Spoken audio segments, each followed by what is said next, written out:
just to make people know and be aware how it's going to be, okay? How it's going to develop. And then I'll switch to English and then we start our talk. Let me see if we are ready. Yes. Okay. How it's going to develop. And then I'll switch to English and then we start. We are already live, broadcasting on YouTube. Yes. Let me turn off this volume. Boa tarde. No Brasil, boa tarde. Na Alemanha, já boa noite. Quero dar as boas-vindas a quem nos acompanha. Agora, fazendo uma breve apresentação em português, antes de mudar para inglês, que vai ser o idioma falado com a Kerstin, que não fala português, e o idioma adotado, o melhor, foi para ela o inglês, tá? É a primeira vez que eu estou fazendo uma tertúlia em inglês, então, e vou traduzir também. A cada pouco que ela falar, ela vai parar para eu traduzir, ou pelo menos resumidamente, traduzir o que ela disse sobre um determinado assunto. Né, isso é uma coisa que eu nunca fiz antes aqui no canal, em nenhuma tertúlia. Então, aí devemos ter também participantes nos assistindo em português, de língua portuguesa e de língua espanhola. E eu vou, na medida do possível, tentar traduzir para as duas línguas, né? Aproveitar o ponto de intersecção entre as duas línguas que são em comum, né, palavras em comum, né, para não ter que traduzir duas vezes duas coisas diferentes, mas de resto eu vou tentar fazer o melhor possível da minha parte para que todo mundo, tanto de língua espanhola quanto de língua portuguesa, entenda. Que mais eu queria dizer antes de começar a conversar com a Kerstin? A nossa convidada de hoje, muito especial, direto da Alemanha, de Leipzig, Kerstin Borchhardt, espero ter pronunciado corretamente o seu nome, Kerstin. I hope I pronounced it well. Kerstin é uma acadêmica, uma acadêmica alemã, que tem uma formação transdisciplinar. Ela vai falar sobre a formação dela, em primeira pessoa, e pelo que eu entendi, numa intersecção entre artes, a filosofia e a ciência, as ciências modernas, contemporâneas, né? E ela participou em 2019 do Encontro Internacional Cioran, que aconteceu no México, entre filosofia e literatura, né, tem esse subtítulo.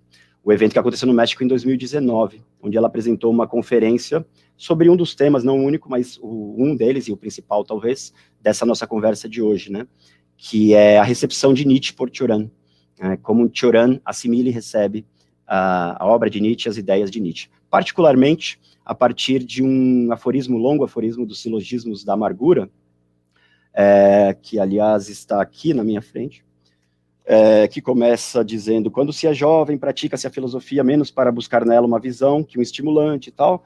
E são 2 páginas de aforismo, um aforismo muito longo, muito importante de Cioran sobre Nietzsche, e sobre o qual ela escreveu um artigo também, importante artigo, está publicado numa revista romena, e está disponível no canal, no portal E.M.Cioran, o blog, né, no WordPress. Depois eu passo o link também, tá? Bom, só para terminar, é isso. Então eu vou fazer aí, a gente planejou isso, né, de traduzir simultaneamente, tanto para o português como para o espanhol, sempre que possível, para as duas línguas, só que na prática a teoria é outra, né? Então, mas eu estou confiante que vai dar tudo certo. Então eu já vou passar a palavra para ela, vou mudar para inglês para começar a fazer as minhas perguntas, né? So Kerstin, sorry. Good afternoon, thank you very much for your presence.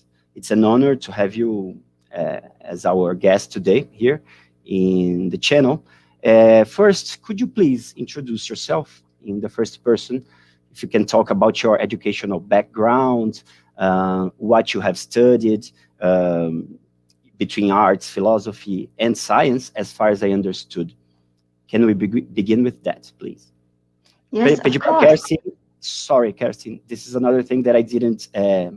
It's improvised, in a way. Só dizendo que eu pedi para ela se apresentar, falar da peculiaridade da formação acadêmica dela, porque a Alemanha tem um sistema educacional de ensino superior muito diferente do Brasil, e provavelmente muito diferente dos outros países da América Latina, né? Colômbia, Argentina, enfim, eu não vi ainda quem está aqui assistindo, de que países são. Então, é isso que eu pedi para ela falar, né, da formação acadêmica dela. So please, Kerstin, sorry. Yeah, thank you so much for the kind introduction. And Yeah, thanks for me. It's a great honor to be here too. And yeah, I'd really like to tell you something about my academic background, where I come from, what I've been doing, and so on. And yes, I'm not a philosopher. I'm an art historian from Germany. Yeah, art historian. I studied art history, philosophy, and also science of religion as minor subjects. Então, ela estudou História da Arte, Sciences of Religion? Science of religion, studies of religion, if you want it like this. Of Religion, no. Religion, yes. Ah, ok. Ciências da Religião, História da Arte, e a third area, no? History, art history, philosophy, and studies of religion. E filosofia, sorry, desculpa. So, okay. Could you talk a little about your production in these areas and across these areas? Because you have a very transdisciplinary academic educational background, as far as I could see in our written interview. And how do you connect them? Perguntei para ela para ela falar um pouco mais dessa formação transdisciplinar que ela tem, muito interessante, muito rica, né? E como ela conecta essas áreas nas produções, nas investigações dela. Sorry. No problem. Yeah, I come from classical art history, which means studying the history of art. How did art develop through centuries? And I was always interested in the relationship between mythology, science, and art. And I've been especially fascinated with hybrid creatures such as centaurs, satyrs, sirens, these creatures half animal, half man from ancient mythology, and how they made their ways through the images of the ages.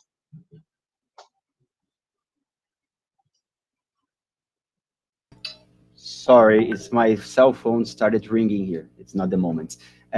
Ok, então ela tem um interesse especial, e daí a concentração da área de investigação dela, né?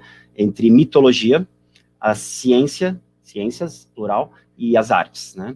E como que uma coisa se comunica com a outra. Interesting, Kerstin, that brings us to one of our first topics, which I would like to ask you about, in general, but particularly revolving around Cioran and Nietzsche, these two philosophers, okay?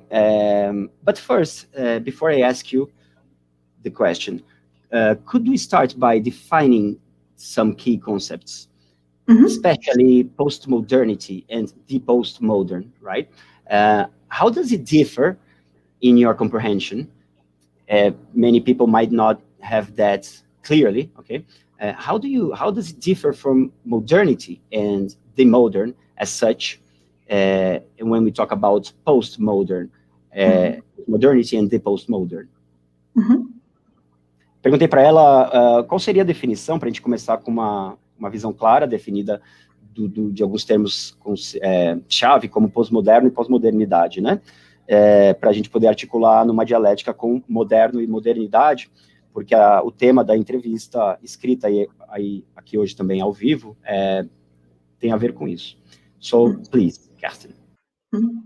Yeah, I read a talk from the point of view of an art historian, and modernity is the time around the 19th and early 20th century, and it is a time where the imaginary, the way images looked, they start to depart more and more from tradition, from history, and developed an own special visual language. And on the other hand, it's the time when many ideas of dualisms, distinctions between history and present, but also other so-called isms, you can say categories of distinction, such as expressionism, impressionism, and so on, occurred. And postmodernity is in art history, more or less at the time after the Second World War, the time of deconstruction, where people derived much more or distanced much more from history and started to request much more certain common concepts, some milestones of thinking, such as reason, humanism, and all the ideas so important for centuries of Western history of thinking during the ages. Ok. Então, de acordo com a compreensão dela, a visão dela, a pós-modernidade se distingue da modernidade, na medida em que a modernidade, até mais ou menos o início do século XX, primeira metade do século XX, né, ela está muito marcada por grandes ideias e conceitos e ideologias e visões de mundo e uma série de ismos que já não vão ter mais vigência a partir de um determinado momento, e aí aproximadamente segunda metade do século XX em diante, quando começa todo um processo de desconstrução, como ela disse, a palavra, né, de desconstrução dessas mesmas ideias, desses grandes conceitos, e aí para incluir um outro conceito de grandes narrativas, né, para falar como Lyotard. So would you say, Kerstin, that postmodernity is correlated to the concept of nihilism? Of what? Nihilism. Nihilism. Yes. I would say, not in a bad or a good way. Sorry, not meaning any moral judgment out of it. Just in a very phenomenological stance. Okay. Okay. In the sense of the crisis of these major values and these major ideas and narratives and so on. So nihilism in the meaning of a lack of orientation, I would say, or phenomenological and ontological orientation, I would say yes. In several points it is, but I think this is a very good example to make clear that the conceptions of modernity and postmodernity are rather conceptions, and they cannot be separated that strictly from each other. For example, I mean, the main promoter of nihilism is Nietzsche, of course, and many ideas which were considered to be distinctively postmodern are already set in modernity. And I would say nihilism is, very, very, how can I say, a trademark or hallmark for modernity as well as for postmodern times. Ok. Então, o que eu perguntei para ela foi se ela pensa que a ideia, a noção, o conceito de pós-modernidade, pós-moderno, está correlacionado de alguma maneira com o conceito de nihilismo, né?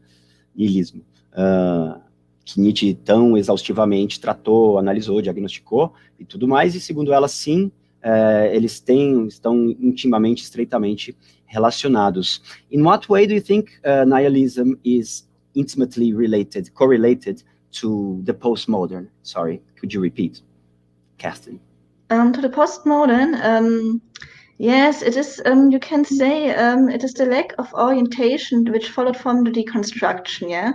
I mean, with the deconstruction in the meaning of Derrida, but also many other postmodern philosophers, such as Frederick Jameson, just as Lyotard, just as many others, even in terms of Horkheimer and Adorno, by attacking and deconstructing very, very basics of humanism, such as the idea of reason as the good thing which solves everything and makes us explain the world, or for example, the idea of the human being in the as something moral, something good. This is this sounds, on the first sight, it sounds pretty good, pretty fascinating, because I mean, those kind of ideas of reason, of moral, we all know what how history went is and culminating in the Second World War, it was the philosophy of old rich white men, and those who did not fit with this or meet these categories, had a problem, to be considered as human as all. So from this point of view, for many people, it was a kind of redeeming from, you can say, confining categories and a kind of discrimination and so on and so on. But you can say the price paying for this is a certain lack of orientation. if we deconstruct the old values, which might be the new one? This is a question, not clarified until today. And there are many different points of view, many controversies, and there's a knowledge, a consciousness that this exists. And in this point, making certain statements, about some metaphysical basics or milestones and anything of our culture or the human essence, the human nature, making such statements today is pretty difficult. And for this reason, many people rather prefer, when it comes to ontologies or when it comes to, especially to morals, a certain way of nihilism, in the way there is not the single truth, there is not, but rather, if there's something, it must be constructed. Eu pedi para ela elaborar um pouco mais, até porque eu mesmo perdi um pouco o fio da meada do que ela estava dizendo sobre a relação entre pós-moderno e nihilismo. Então, ela falou um pouco mais e tem a ver com, ela repetiu o conceito de desconstrução, né? E, paralelamente a essa desconstrução generalizada de valores, ideias, crenças, também a ideia de desorientação, né? Desorientação, que aí eu acho que está mais relacionada a ideia de nihilismo como crise, e daí uma desorientação existencial generalizada, que vai de par em par com essa desconstrução crítica da cultura contemporânea a partir de determinado momento aí do século XX. Okay, Kerstin, the reason of me asking you so that we could start by defining and delimiting the postmodern from the modern is because I would like to bring that topic to Cioran, okay, and Nietzsche, and I see a great ambivalence in both authors, but let's talk about Cioran for the moment, okay, only Cioran, concerning a lot of things, if not everything, and including when it comes to the discussion, the debate of modernity and post-modernity. Okay? I'm going to make myself clear. But before, I would like to quote an anecdote by an Italian anthropologist called Aldo Natale Terrin, okay? He's an Italian anthropologist. Anthropology and Horizons of the Sacred is the title of his book. And this is a very interesting anecdote that he tells. He says that when the anthropologist is another anthropologist, Schweder, I don't know if he's German, when Schweder met Lévi-Strauss, okay, the French anthropologist Lévi-Strauss, in Paris, Lévi-Strauss told him that he had already heard of postmodernity, in quote marks, about postmodernity many times, but that he had never understood what it meant, postmodernity.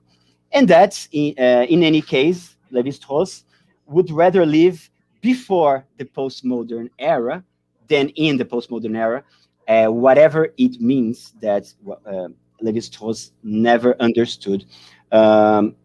If we replace Lévi-Strauss for Cioran, how do you think that Cioran would respond to this question? Because of the ambivalence, Cioran is seen by many as a reactionary thinker, a pessimist, and a reactionary thinker who is against history and who is against modernity above all, the modern times above all.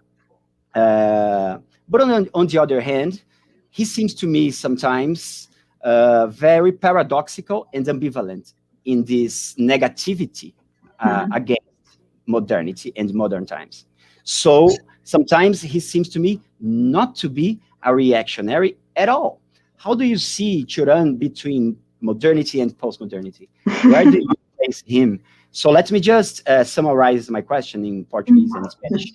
Eu perguntei para Kerstin como ela vê Cioran entre a modernidade e a pós-modernidade, historicamente, né, pensando, mas enquanto conceitos também.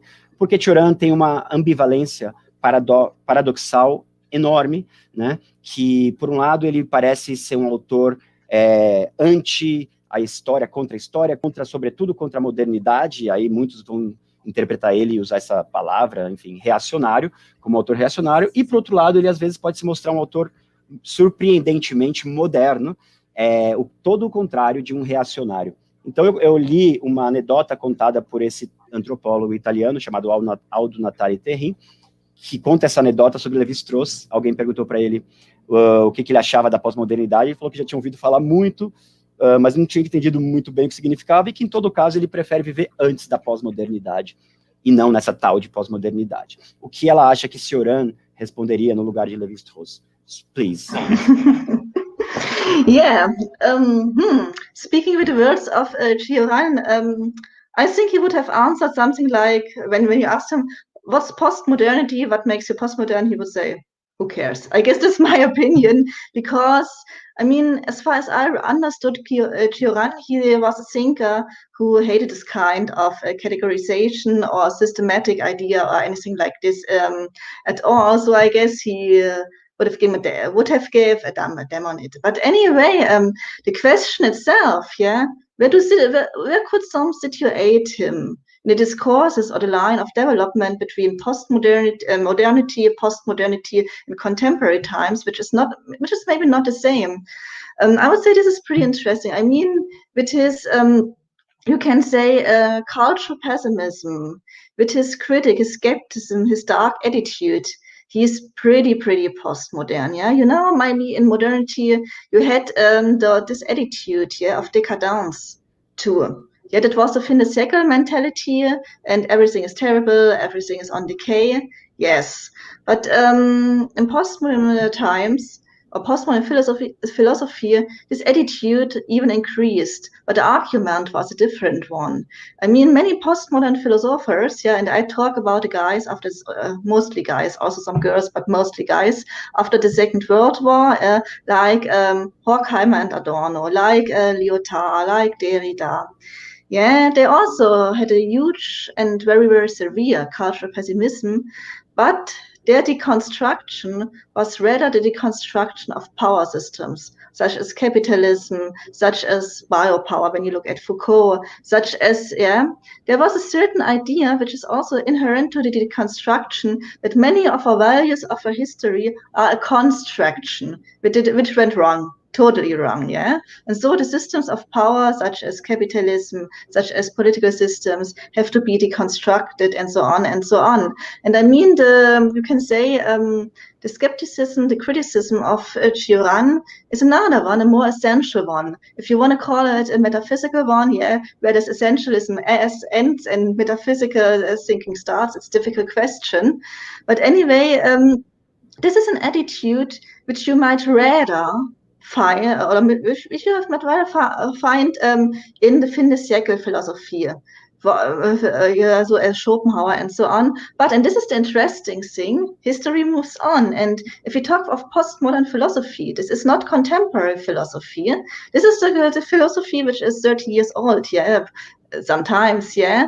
And contemporary philosophy, there you have certain lines or currents of thinking, such as the antinatalism, Ligotti or Cabrera, which also you can, yeah, antinatalism, yeah. So Cioran wrote a book, yeah, the disadvantage of being born.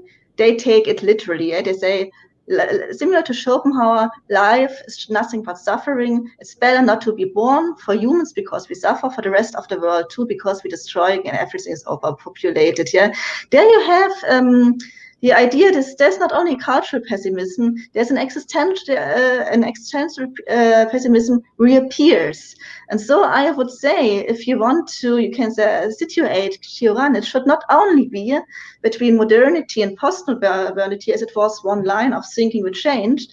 You should also think about what happened in contemporary philosophy, however you might call it. Yeah, is it modern, not more modern? Is it postmodern, still postmodern? When did postmodernity end? Who knows? Yeah, but the point is, and this is also a little bit, if you talk about something like reactionary, yeah, this is a very, very term of propaganda, yeah, to say this one is old-fashioned and so now. But you see, things can always return in philosophy because it's not unilinear. It is something, ideas come and go, there are peaks and lows, and yeah, it is important to evaluate where certain personalities are situated. Ok, I'll try to sum up. Vou tentar resumir. Eu fiz uma pergunta que foi como ela situa Cioran entre o moderno e o pós-moderno, a pós-modernidade, a modernidade, né? E a resposta dela, pelo que eu entendi desde o começo, a pergunta foi mal colocada, né? Porque não se trata de uma linha divisória e dois momentos estanques e separados, né? É pensar uma transição, todo um processo. E, de fato, eu formulei mal a pergunta, até porque eu estou fazendo 1000 coisas ao mesmo tempo, tendo que traduzir, pensar em inglês e, ao mesmo tempo, em português e outras línguas.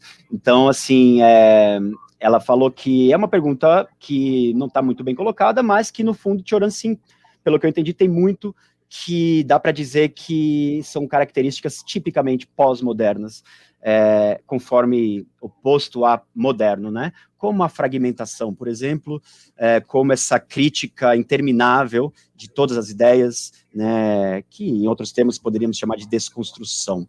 Am I wrong? Did I get it right? Kerstin, Cioran could be thought of as a postmodern thinker in as much as his thinking and writing is fragmentary, that is an endless critique of every and each idea there is to be criticized, and the negativity and so many other features that could be said to be postmodern, right? Well, can we open up for a first question, which, by the way, is in English, even though the person is Brazilian, Lucas, okay? Let me show the question. Lucas says that he thinks the term reactionary is better applied to describe Nietzsche and not Cioran, which can be quite polemical. But he says not a reactionary like Joseph de Maistre, but as a reactionary that wants a spiritual and individual return to, and he continues, to the Greek tragedy and the time before Socrates. What do you think, Kerstin? O Lucas comenta que o termo reacionário seria melhor usado para Nietzsche e não para Cioran. E eu disse que eu acho isso um tanto... Conheço o Lucas, aliás, salve Lucas, um tanto polêmico. Não no sentido de reacionário como um Joseph de Maistre, né, sobre quem, inclusive, Cioran escreveu um ensaio importante sobre o pensamento reacionário de Joseph de Maistre, mas no sentido de um reacionário que gostaria de um retorno à tragédia grega e ao espírito grego da tragédia anterior a Sócrates. What do you think, Kerstin? Yes, I think it depends a lot on how you define the term reactionary. Of course, if you use it in a rather neutral way, if you want it like this, yeah, because the fascination with Greek philosophy, which coins Nietzsche's the Geburt of the Tragödie, of course, and which coined the ideas of many artists, philosophers, and so on in the 19th century. From yes, if you use the term like this, then surely it is maybe not reactionary, more reactivating, or more reactive, however you might call it. But I'm not sure how it is in Spanish or Portuguese language, but in German, reactionaire has a very, very negative connotation, a very political and ideological one, which means somebody wants to return old overcome value for rather, you can say, commercialized capitalist reasons. The same in Portuguese. For example, Jacobi, right, would be the typical reactionary, maybe, in the German cultural history. You know Jacobi, right? Yes. I don't know if you agree. If I'm wrong, please correct me. You know better. But it seems to me that Jacobi would be a kind of German equivalent of Joseph de Maistre, in his discussion against Fichte, for example, how he condemns reason, how he condemns enlightenment and reason as such, in the name of revelation, right? In the name of faith. Yeah. So Depends on yes, please perspective, answer, yes. and then I'll translate your answer to Lucas' question. Sorry. Yes, please. I guess it depends on the way of historical thinking one person holds, because if there's a unilinear thinking in the way, an idea moves in one step to another, then of course, a too strong reference or going back is kind of reactionary. But if you have two different systems of thinking, such as faith and reason, this is not only as in historical development, these are really two different methods to get access to the world. And to say, first we had religion, then we got science and reasons, this doesn't work like this, as you see in many countries today, many scientists are pretty religious, and also throughout history, there were, for example, monasteries, there were sources of science too, not only of faith. So I would say this depends a lot on the point of view of the person who used the term reactionary. And I think this is why one should be really careful with this term, because it is obviously is barely used in a neutral way. It is a kind of term used to how can I say, stress a certain attitude, but from a postmodern view. In postmodern thinking, everything new is good, everything new old is going back to something which was even worse. And so I think it is a very postmodern term itself, maybe even contemporary term, but it is I can say a term used with some backswords, I would say. I don't know if you understood in English, Lucas. In any way, I'll translate. Não sei se o Lucas entendeu. Pegou a resposta, inclusive, do comentário dele, né? E eu fiz uma pergunta em seguida. A Kerstin é um tanto cética em relação ao uso desse conceito, dessa noção de reacionário, seja para Nietzsche, seja para Cioran, mas no caso a pergunta era sobre Nietzsche, um comentário, na verdade, né? Porque esse conceito, e a mesma coisa em português, ela inclusive fez essa questão no meio da resposta, se em português e em espanhol seria a mesma coisa, e sim, essa conotação de bias, right, Kerstin, that the term reactionary carries in it. Yes, in Portuguese it's the same. I would avoid just the same. Então, assim, ela falou que é um termo que ela evita, ela não usaria nem para Nietzsche e nem para Cioran, descrever Nietzsche como um reacionário, nem nesse sentido, né, como propôs o Lucas, porque ela acha que é um termo carregado de um viés que não corresponde, muitas vezes, provavelmente não corresponde com, digamos, a essência do pensamento nietzschiano, né, que é muito crítico, que não é nada reacionário no sentido que a gente está acostumado a pensar reacionário, e eu acrescentaria o mesmo, pode-se dizer, de Cioran, que tem muito, que é um pensamento que surpreende muitas vezes, no sentido contrário do que a gente está esperando, né? Então, se a gente está partindo dessa visão consolidada de um pessimista reacionário, muito provavelmente a gente pode se surpreender com o oposto disso. I was saying that Cioran, like Nietzsche, is a very surprising, unpredictable author, in the sense that if you depart from a certain stereotype, a certain image of the author, such as he's a pessimist or he's a reactionary thinker, and goes on reading with this initial stereotype, you might as well be surprised by something which is maybe the opposite of that, which you had in mind. Do you agree?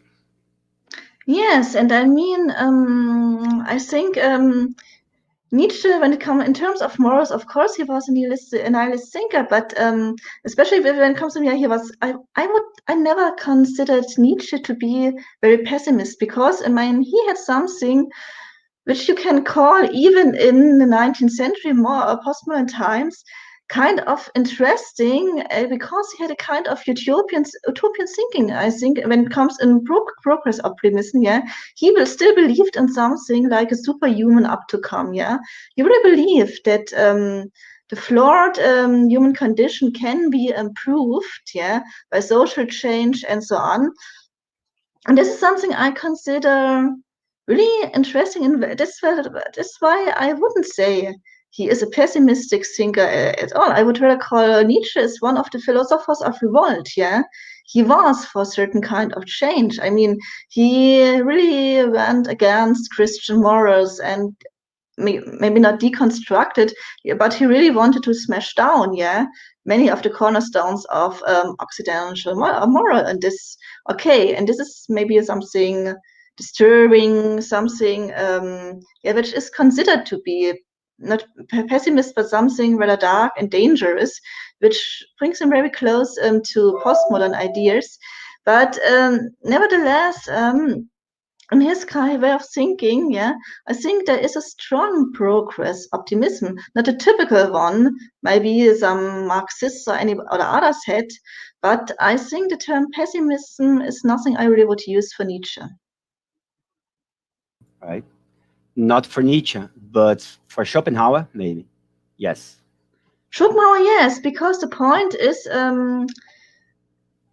from my definition, as far as I learned it, yeah, pessimism says there's nothing good in the world, evil will always overcome good, yeah, everything good is tainted with some flaws. And I mean, if you look at Schopenhauer, I mean, he took a lot of his inspiration from Asian philosophy, yeah, from the Buddhism and Hinduism philosophy, which made moral statements: life is immoral, is bad, is suffering, and it shouldn't be.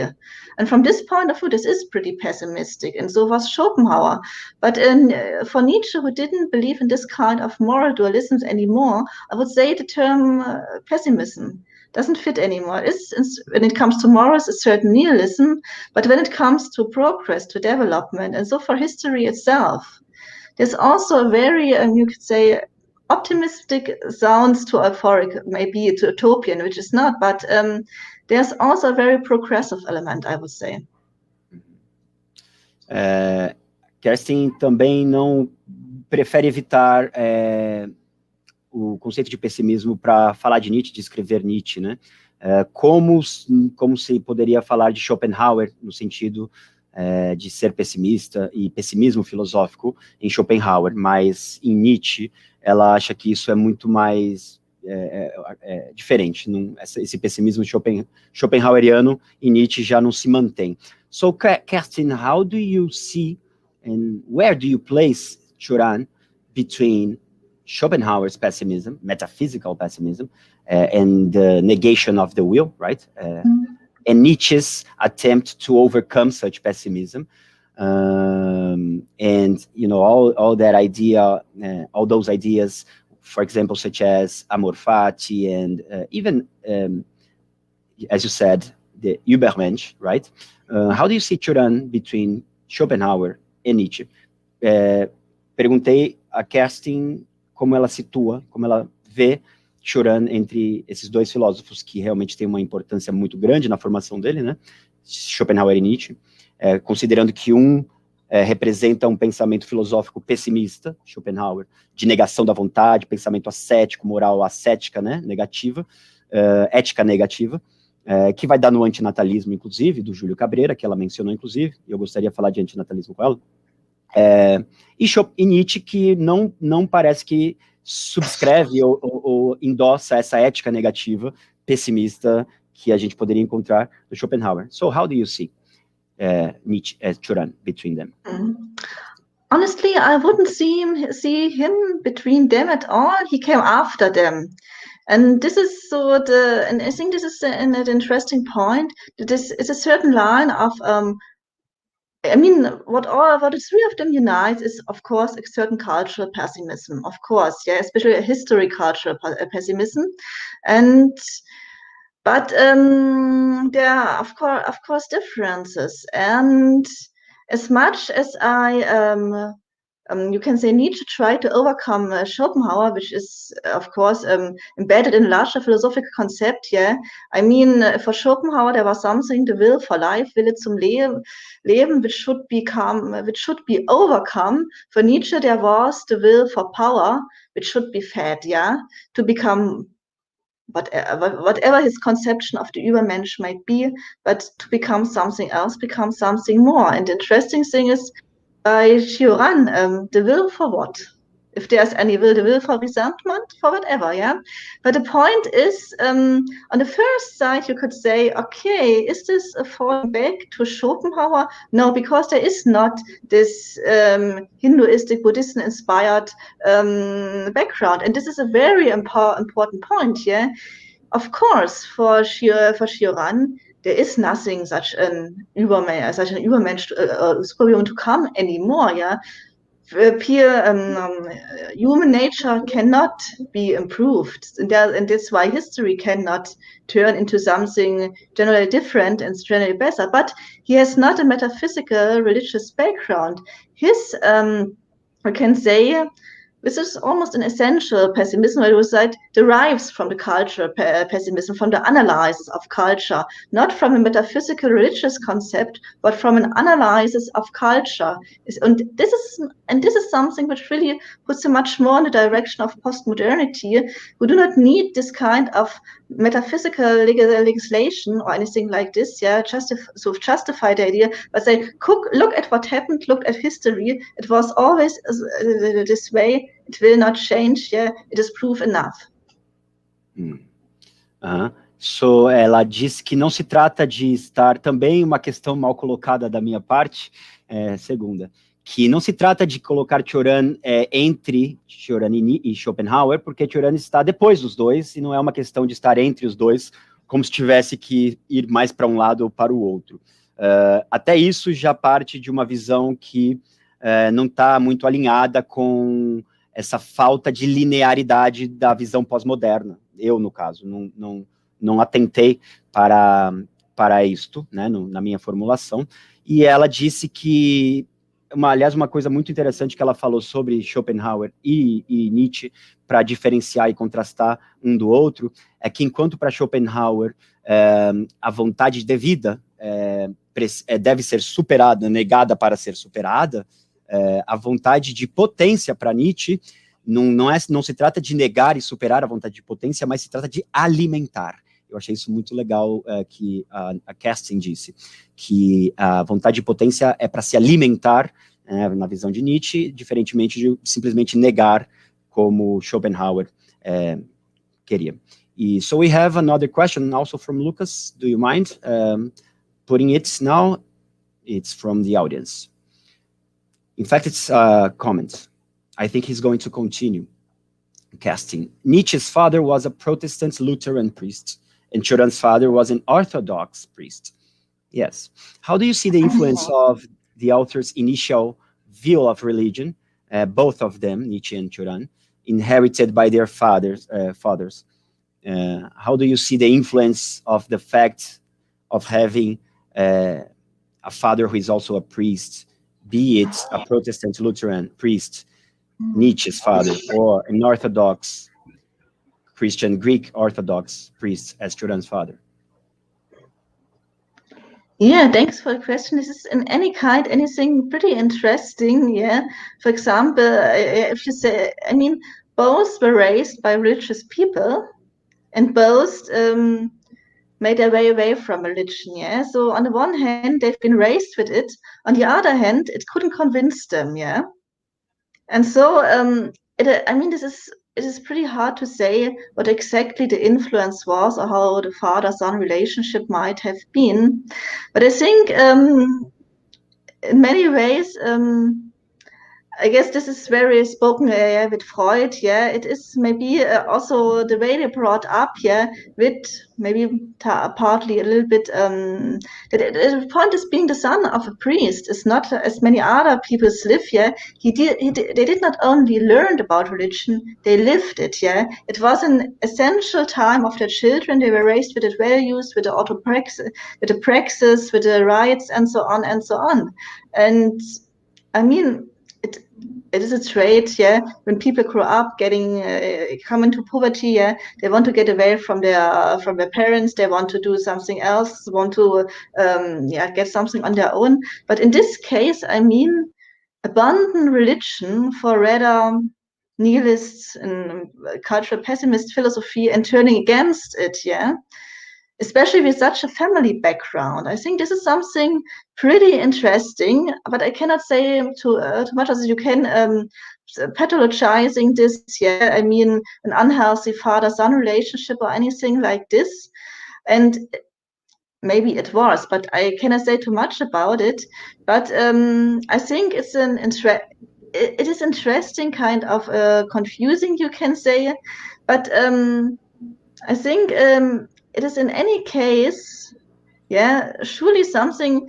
They didn't talk about religion and the critics of religion from far away. They talked from their own experience. This is something people kept in mind and turned away from it and turned it into something totally different.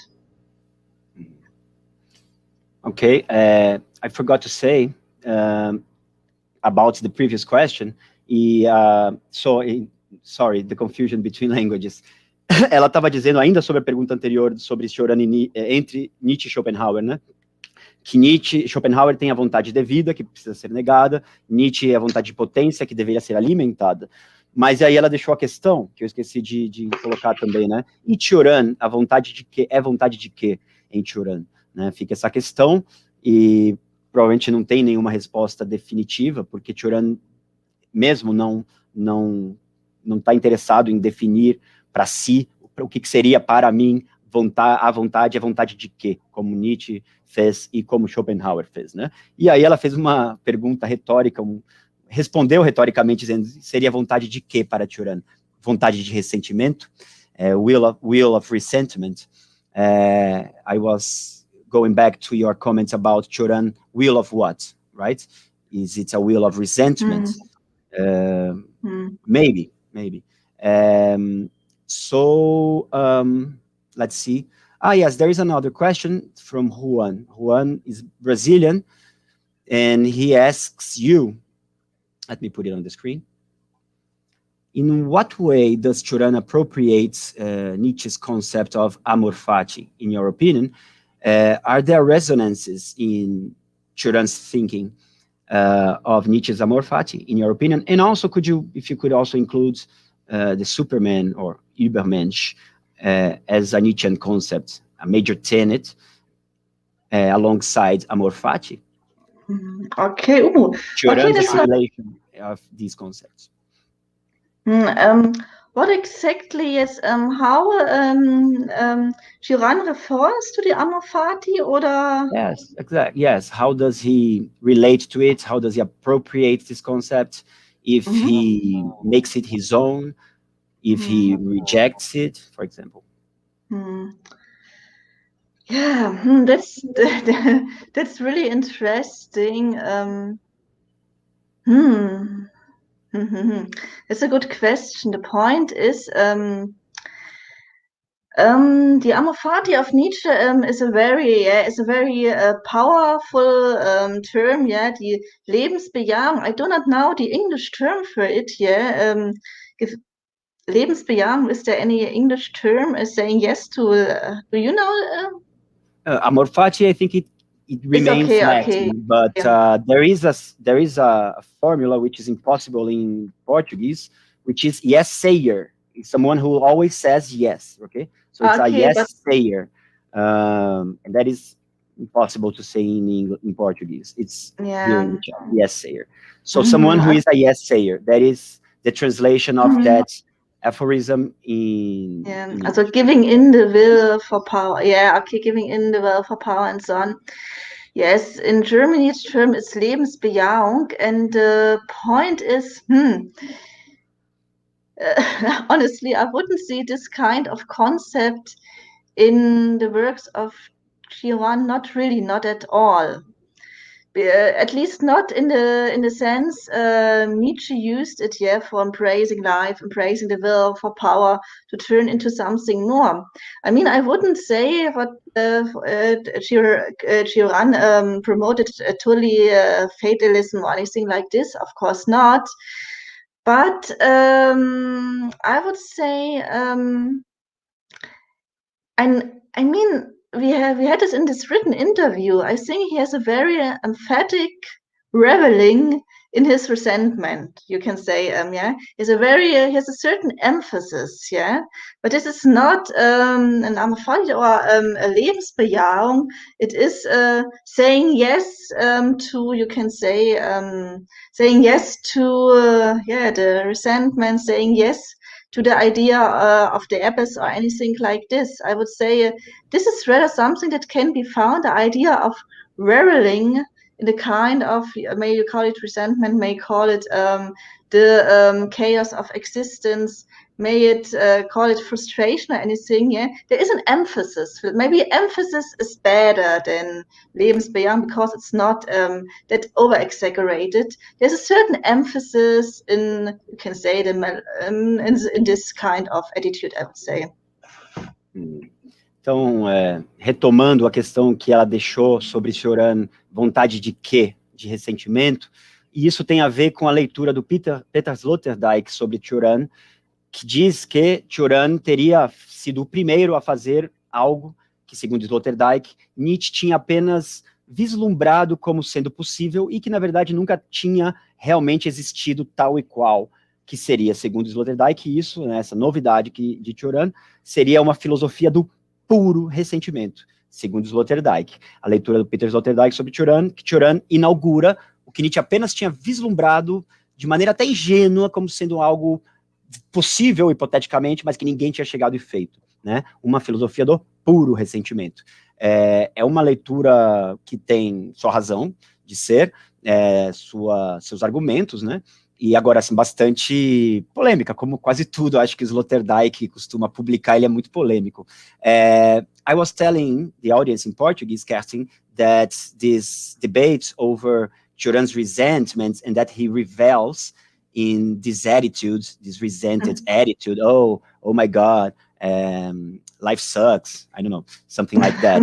It's so ambiguous in a sense, right? Because it sounds like sometimes he's posing, and he's rejoicing in that attitude, right? It is a rejoice, I think, and it sounds on the first side, it sounds rather paradoxical, but also when we come back to certain threads of postmodernity, this is something you can attest to many authors, this kind of reveling in critique, in resentment, feeling empowered by the impotence or anything like this. Also in postmodern art, it is so this emphasizes on critics on the one hand, on the other hand, the kind of, oh my God, I cannot do anything.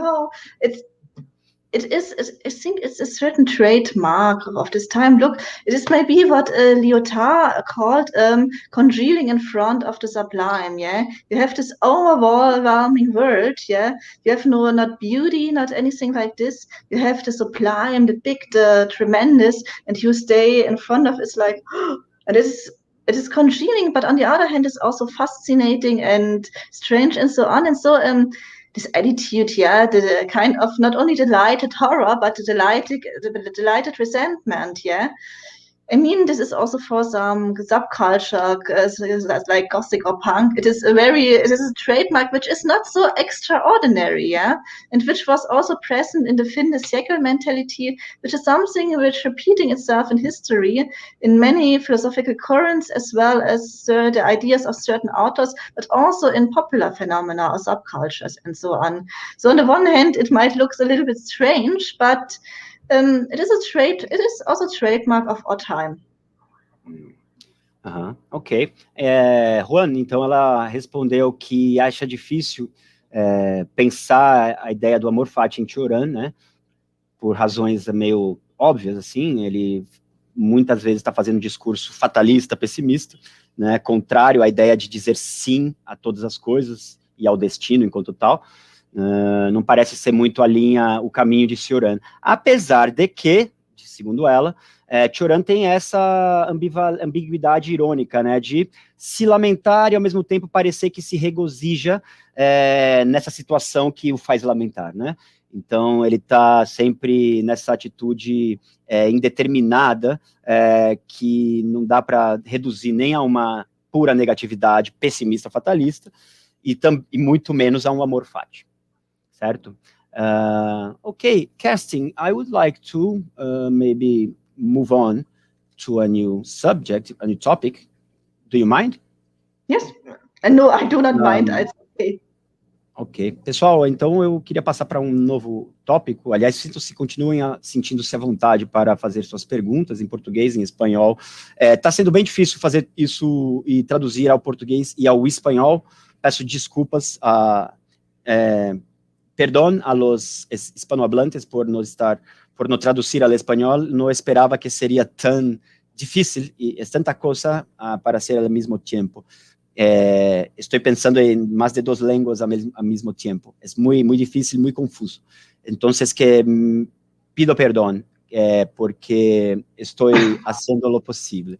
Kerstin, so yes, let me move on to another subject. I would like to ask you about, let me show this, about your investigation on this subject. Where is it? No, not this one. Sorry, here.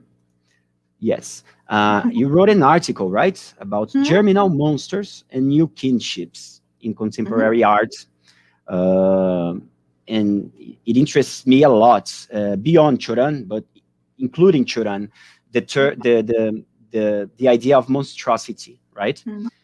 Not only the idea of monsters and monstrosity, but at the same time, the question and the debate over the idea of limits and of limits as such, okay? And the transgression of limits, some of them, or all of them, anyway. So this opposition between limits and the absence of limits, right? And as far as I could read in this article that you wrote, you problematize this issue of limits and the absence of limits. Correct me if I'm wrong, which leads us to the subject of paratology. I would like to put the debates in these terms. Paratology, which is basically from the Greek paras, limits, determination, do grego paras, limite, determinação, certo?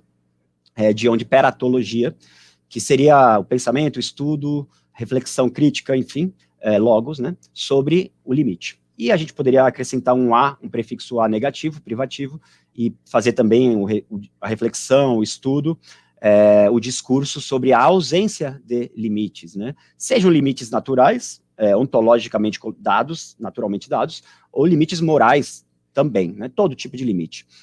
Então, peratologia e aperatologia. Lembrando que tem aquele conceito do anaximandro, pré-socrático, de apeiron, né? Que é justamente com o A privativo de peras. Então, o ilimitado ou o indeterminado, dá para traduzir de mais de uma maneira. Kerstin, yes, let me see something here. Yes, so your studies into this subject, the germinal monsters and new kinships in contemporary arts, you start by raising a question that could be defined in these terms. I would like to know from you, paratology and aperatology, the thinking about natural or moral limits, or the absence of limits in the economy of human existence, right? Let me put it in the presentation mode. And I think that this subject is implied in all of Cioran's works from beginning to end in many different ways. Sometimes it seems more in one way, sometimes it seems more in the opposite way, be it a paratological direction or in an aperatological direction, okay? And at the same time, I see a certain poetics of the monster and monstrosity as such.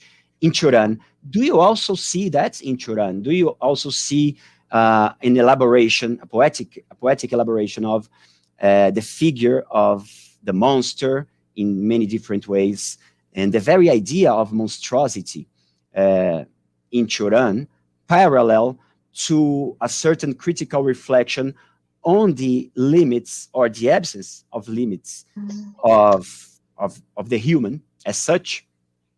What do you think? Yes, in any case, I mean, the monster is an aesthetic figure of critic, oscillating in this dialectic between peratology and ateratology, because the monster, yeah, when it comes to limits or borderlines, on the one hand, for example, if you combine a human and a horse to a centaur, yeah, it breaks the limits, it oversteps them, yeah, between human and horse, human and animal. But on the other hand, it also reassures them, because, yeah, you only know that the borderline between human and horse is trespassed when this kind of borderline, this kind of limit between them would already have existed, and you know that it existed. And this is the point of monstrosity at all. The monstrosity is not a totally overstepping of borderlines and limits, yeah, or not totally broaden the limits. It is exactly the point, the borderline itself, yeah, from the one hand, where it can be overstepped, but also it has a certain reference to this borderline, to this limits itself. And so in these terms, the monster exactly, you can say, oscillates between peratology and aperatology. And in visual culture, it becomes obviously by hybrid creatures, anything like this. But if you talk about a poetical monstrosity, the monster can also be a poetical figure. Geisenhans Lücke wrote a book about it, yeah.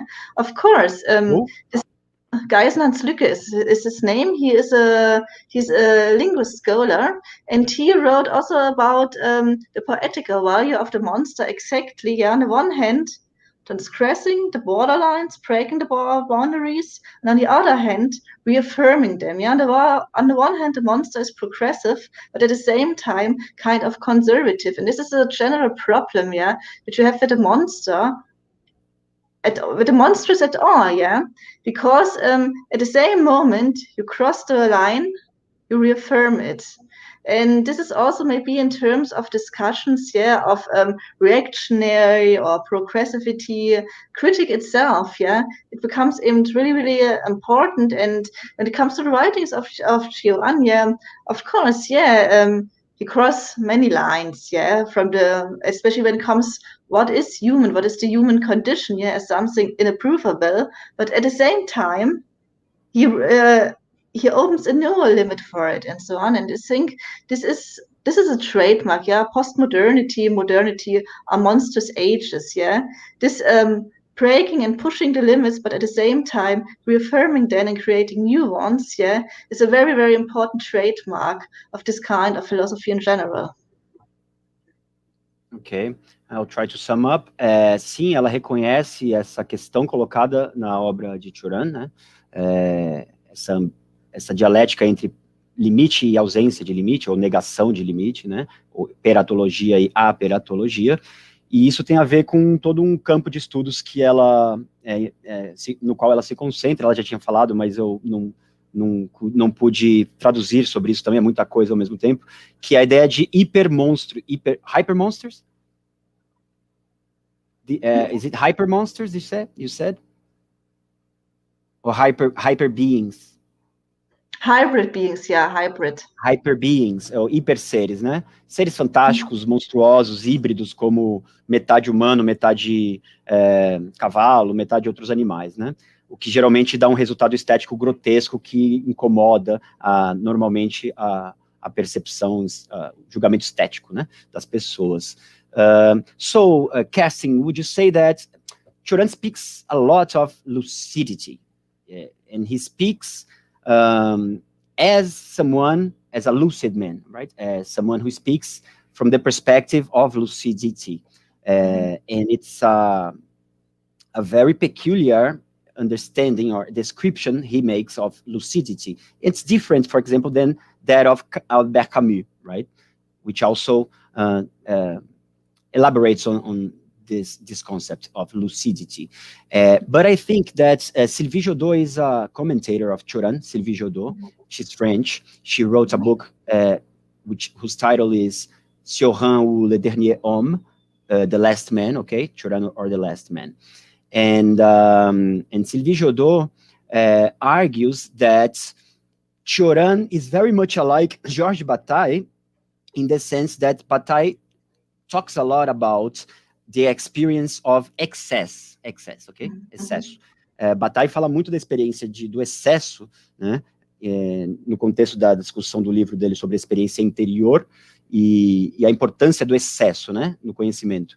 And Sylvie Jodot makes a connection between Bataille's excess and Cioran's lucidity.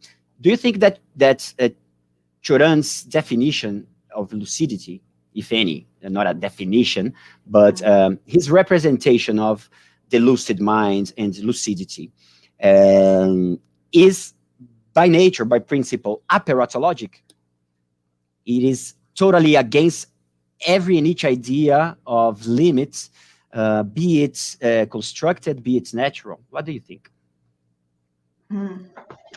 Does it point in an aperatologic direction? That's a good question. I mean, as you described it, honestly, I'm not sure if Cioran had a real concept of lucidity at all. But as you described it, I think it's very related to the idea of a certain idea of transcendence, yeah. But not in a metaphysical, religious way, but rather in the literally transcendent way. And the question is, if you talk about lucidity or transcendence, yeah, what does it transcend? At which points does it become lucid? And this is the question. Could you make an example? Or? Could I make what? An example. For example, lucidity. Yes, I can. In which relation? I gathered some aphorisms and fragments for as a pretext for our discussion. Okay, so here are some aphorisms and fragments by Cioran, and yes, for example, this. Let me see if I'm sharing. If it's not visible yet, now it is.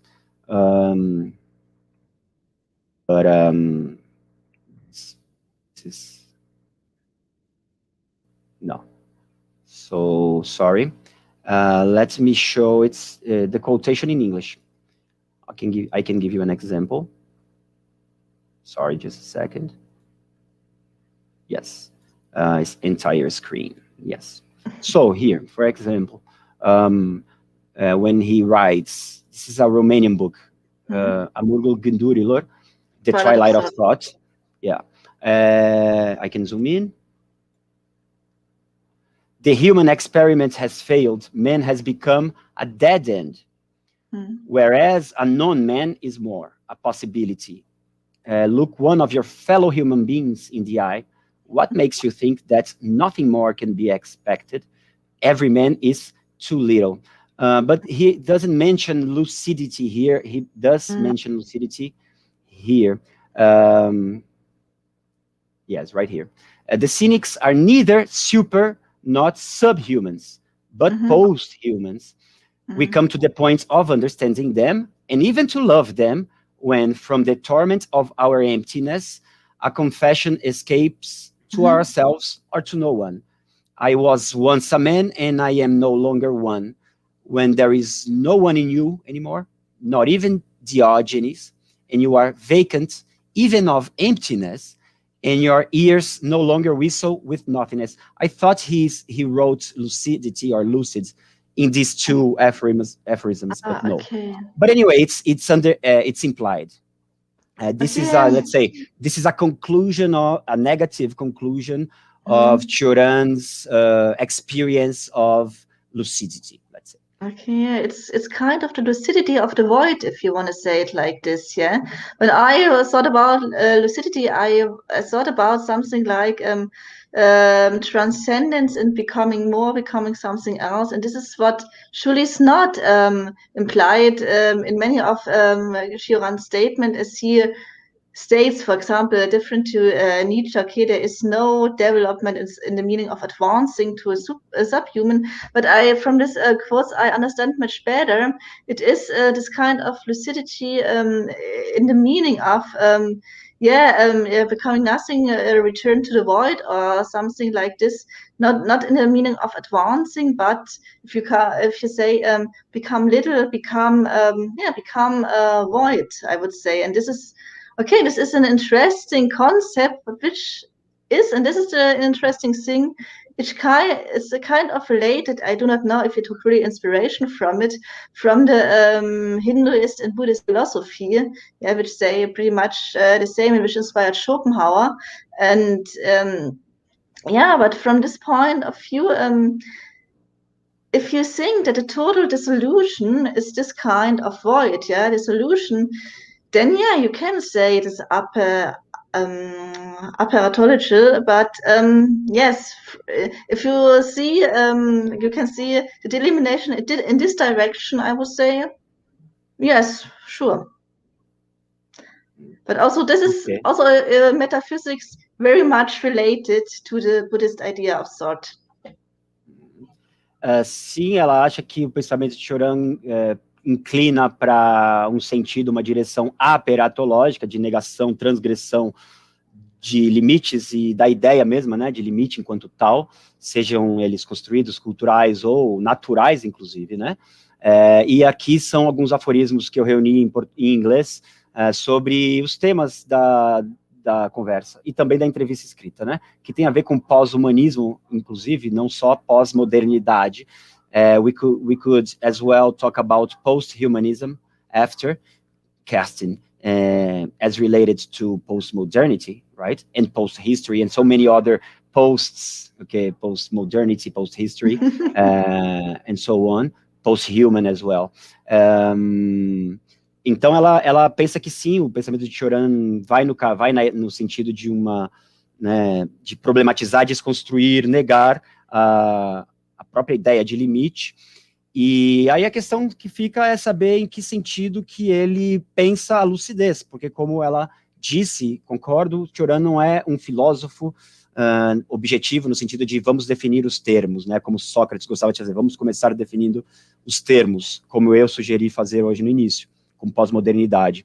Cioran não define os termos, então você tem que tentar ser intuitivo para saber qual é o sentido que ele dá para os termos, lucidez, por exemplo, né, mas que a lucidez de Cioran, de fato, vai no sentido de um excesso, de um transbordamento, de um transbordamento, e aí ela usou o conceito de transcendência, que não precisa ser entendido no sentido, né, religioso, teológico, mas transcender algo para fora, no sentido de, pode ser a individualidade, né, transcender algo, sair de algo para ir além, né, em direção a quê, de que maneira, porque isso não fica claro em Cioran. Eu vou fazer uma pergunta para ela que tem a ver com a ambiguidade, a ambivalência do pensamento de Cioran, mas deslocado, olhando para o Oriente e olhando para o Ocidente, porque parece que muitas vezes, como a gente lê Cioran no Ocidente, eu estou falando como um brasileiro, eu sou ocidental, talvez não seja a mesma maneira como talvez um chinês, um indiano ou um japonês leria Cioran. Kerstin, I have a question. For example, you said void many times, okay? The notion of the void, voidness, vazio in Portuguese, and emptiness, and empty. When we say how it's empty or I feel an emptiness inside, in my cultural reality in Brazil, but I suppose in Germany and in the West as a whole, when we say, I'm feeling empty, or there is an emptiness inside. Emptiness and empty and the void seems to necessarily have a negative, depressing, degrading connotation for us in our Western grammar, okay? In our Western grammar.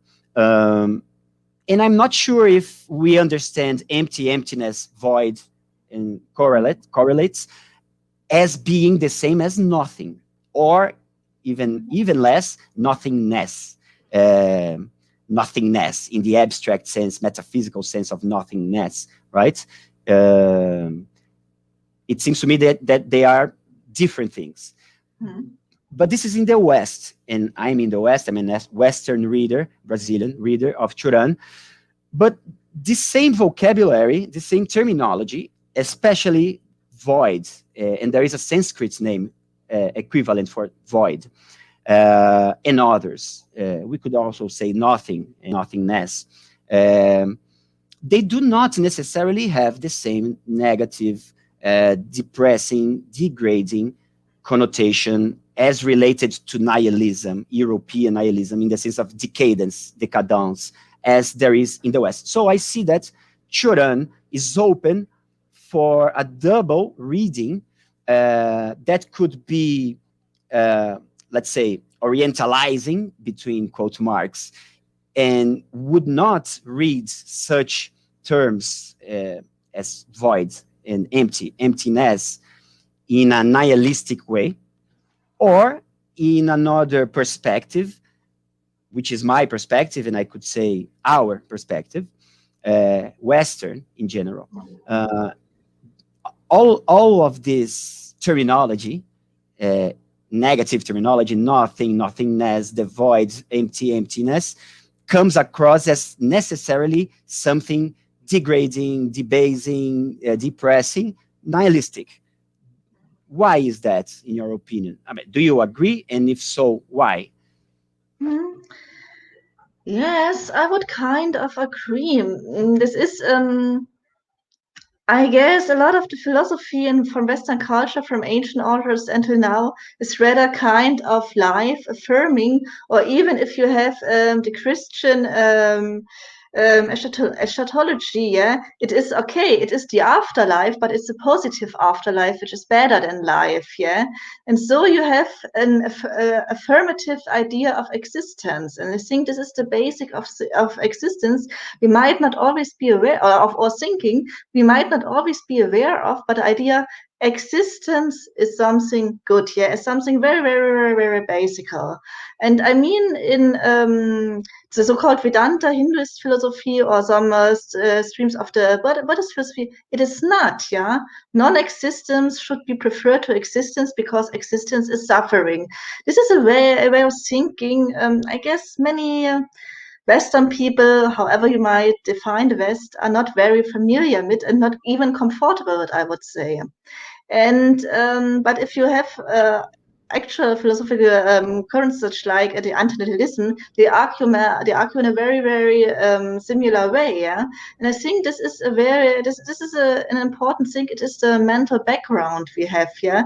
It's a very, very, you can say, rooted value of our culture, affirming existence as something good, and nothingness, void, emptiness. Oh my God, it's scary. Yeah, I do not exist. Oh, help me. Yeah? Terrible, terrible, terrible. Yeah.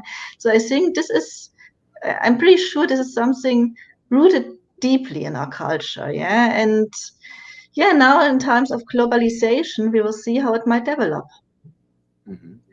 Very good, thank you. Ela disse que sim, isso faz sentido, né? Essa dualidade de leitura de Cioran, que por um lado, para um leitor, uma leitora, uma mentalidade ocidental, vai ser lido, né, interpretado de maneira negativa, nihilista, e só assim, né, sem uma contrapartida. E, por outro lado, há uma leitura que não é necessariamente essa, né, e que essa outra leitura parece ir na direção de todo um universo de referências que Cioran tem mesmo, né, como Schopenhauer tinha, orientais, budistas, hinduístas e tal.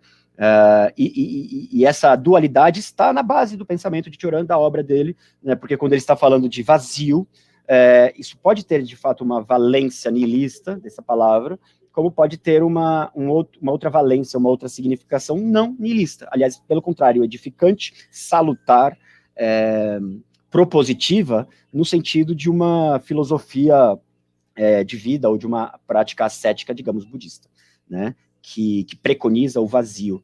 E é uma ideia, uma noção de vazio, acho que é uma compreensão muito diferente do que a nossa ocidental, eu tendo a pensar.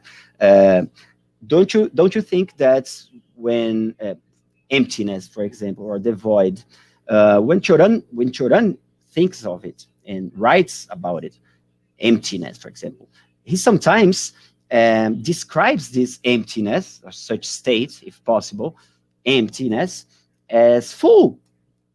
It's not in absence.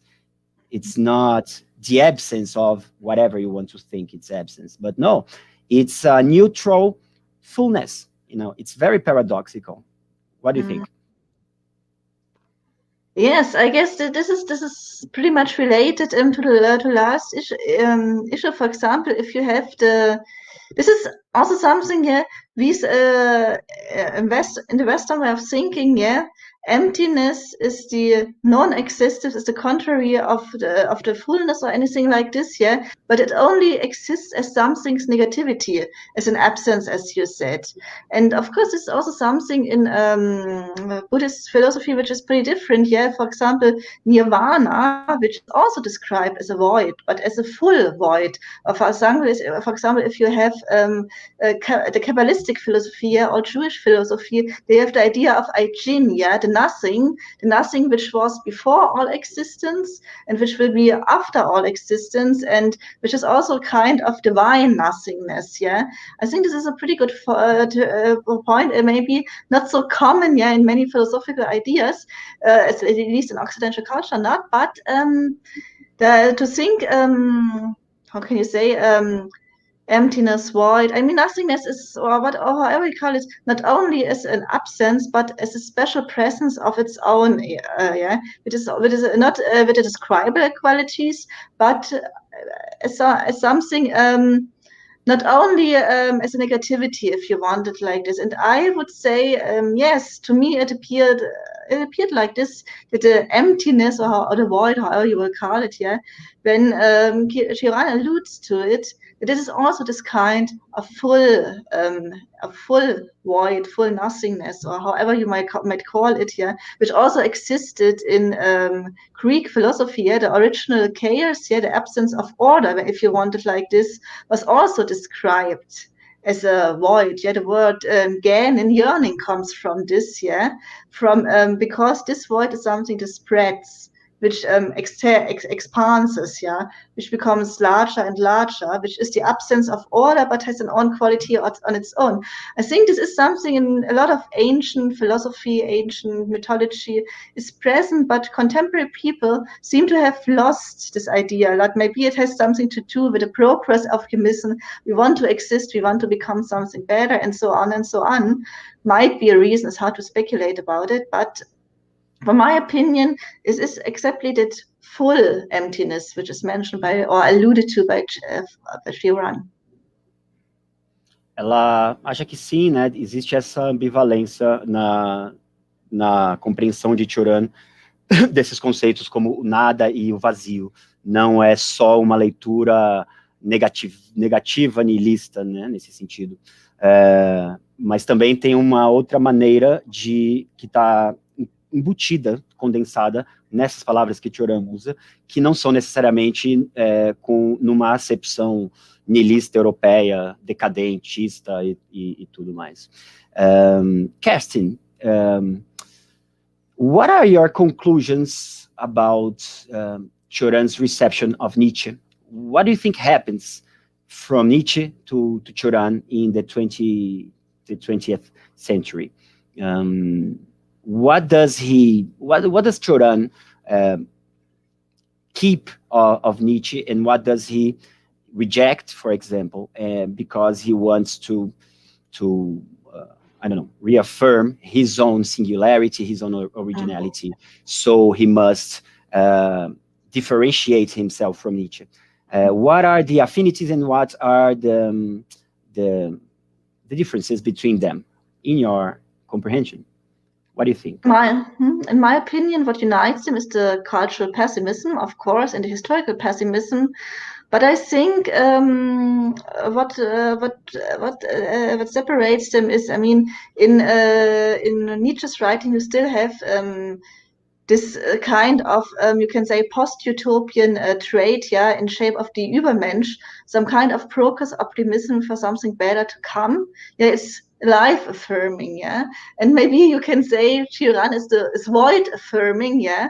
You can say it is not about improving, becoming better. It is, you can say, an early idea of what Harry called staying with the trouble in a certain way, or staying with the ressentiment, anything like this, yeah. In the meaning, not the idea of advancement, development, but the question is rather to become a total otherness, yeah, in the meaning of a full void, or maybe something considered as less, something like this, yeah. I mean, both are cultural pessimistic and both are affirmative, but Nietzsche was affirmative when it came to the will for life, and yeah, Nietzsche maybe the will for void, if you want, Cioran the will for void, but in the rather, you can say, Asian way of thinking than the European one. So Cioran is the will for void. Yes, but in the rather the ancient and Asian idea. Yes, not the negative. I agree, and I understood that, but it's that we are not in the East, Right. so it will always have this double connotation for us, Right. at least for me, when we talk Me about too. nothing, nothingness, nothing, or void. Lucas again asks, showing on the screen, what do you think about the theme of nostalgia in Nietzsche's and Cioran's works, both in each one of them, as the nostalgia for the absolute talked about by George Steiner? And there is a continuation here. What do you think about the theme of nostalgia? Well, Cioran is very nostalgic, but what would you think of? What would you say about Nietzsche? And is nostalgia in Nietzsche and Cioran necessarily a burden or a celebration? Good question. O Lucas está perguntando, sorry, just translating. O Lucas perguntou direto em inglês o que ela acha do tema da nostalgia em Nietzsche e Cioran. Por exemplo, no sentido da nostalgia pelo absoluto de que fala George Steiner. E eu tinha comentado que isso acho que está muito presente em Cioran. Ele é nostálgico, né? E a nostalgia do absoluto especial. E se a nostalgia em Nietzsche e em Cioran é necessariamente um fardo, a burden, um peso, ou uma celebração, né? Ou, às vezes, as duas coisas, um peso, a celebrative burden, maybe, in Cioran, Kerstin. It's a burden and it's a celebration. Or the two things at the same time, que é o que eu esqueci de terminar, mas é o que ele coloca como terceira hipótese, que eu acho que é o caso de Cioran. What do you think? Yeah, I think it's on the screen. It's a pretty good question and pretty interesting. From my point of view, yeah, I mean, of course, there is a certain idea of nostalgia. For Nietzsche, yeah, go back to the pre-Socratic philosophy maybe a little bit, but also turn it into something new when it comes to the Übermensch. And in Cioran, yeah, go back much further, you can say, yeah, to the void we all come from and we all will end up to, something like this, yeah, the status of not being born. So in both, yes, there are certain ideas of nostalgia, I would say yes. And a burden or a celebration is a pretty good question, I guess. Yes, it is on the one hand something, maybe in both kinds a kind of reveling, yeah. It is, yeah, it is the history, or can you say the origin we carry with us, something you really get not rid of. And on the other hand, it is something you can say maybe burden or celebration. I guess it's a certain kind of emphasis, I would say, which is a positive as well as a negative one. Both in Nietzsche and Cioran. Yes. As for Nietzsche, isn't nostalgia contrary to, well, isn't nostalgia, doesn't it go the same way as a certain resented inability to inhabit the present in a full way, as Nietzsche proposes, don't you think? As the more nostalgic we are, or someone, it's the more they are unable, to fully live the present and say yes to the present, no matter what. If you're sick or if you're healthy, if it's raining or if it's sunny, you think for existence, right? It's how I, in a very general view, how I get Nietzsche's message. Yes, I guess this is something pretty significant for the 19th century philosophy. They took something from the past, but a further past, to transform it in something new in the future. For example, I think they're if you want to call it nostalgic, or elements in many parts of Nietzsche's philosophy. For example, when he stated the Jewish God was a god of power, but he was castrated by the Christians, which came later. Or for example, the pre-Socratic philosophy was also had this power, and then tragedy and so on and so on. Yes, this is a certain point. Go back before in a time before time, yeah. And this coined a lot of philosophy, also visual arts, in the late 19th century. But they didn't say it. But they were not as naive that they believed, okay, we just need to go back. We cannot go back. We had a history. We have to take these elements back from history to transform it into elements from it to transform it into something in the future. Yeah, the nostalgia performed by Nietzsche is not that naive nostalgia we have. Oh my God, in earlier times everything was better. It is, you can say, a productive nostalgia. Use something from the past before it turned bad and make a better future out of it. Maybe a nostalgia for antiquity before philosophy. Tragic antiquity. That's the good. Yeah, it is an antiquity before antiquity, better ancient, archaic than the classical and Greek time. The warrior society before democracy, say, in Athens. Yes, yeah. I wouldn't. Pre-philosophical Greece, I wouldn't right? link it. I wouldn't link it exactly to a certain political system, but rather to the idea of the mythological age. You can say, yeah, the time, the history before history, which isn't really traceable in many points anymore, but which is, you can say, in a utopia in the past. Yeah, the idea, okay, the traceable history offers nothing more, so history back in history is a little bit. And this is a trace, you can also find it in symbolist artwork, but also the people in the late 19th century, Nietzsche as well, were fixed with the idea of myth, not so much with religion, but with myth, yeah, as you can say, a kind of metaphysical thinking, spiritual thinking, which came before religion, and so on and so on. And I think this is something, this is really, from this point of view, Nietzsche is a child of his time. And you see in Cioran's writing, you have not this ancient, Greek or Jewish idea anymore, yeah. Then he goes to idea of void, which might come or might come not from Asian philosophy, but he goes from an existential point of view. He goes back even much further, yeah, not to a historical age, but in a status of pre-existence, if you want it like this, not of prehistory, but of pre-existence itself. Ok. Ela pensa que sim, Lucas.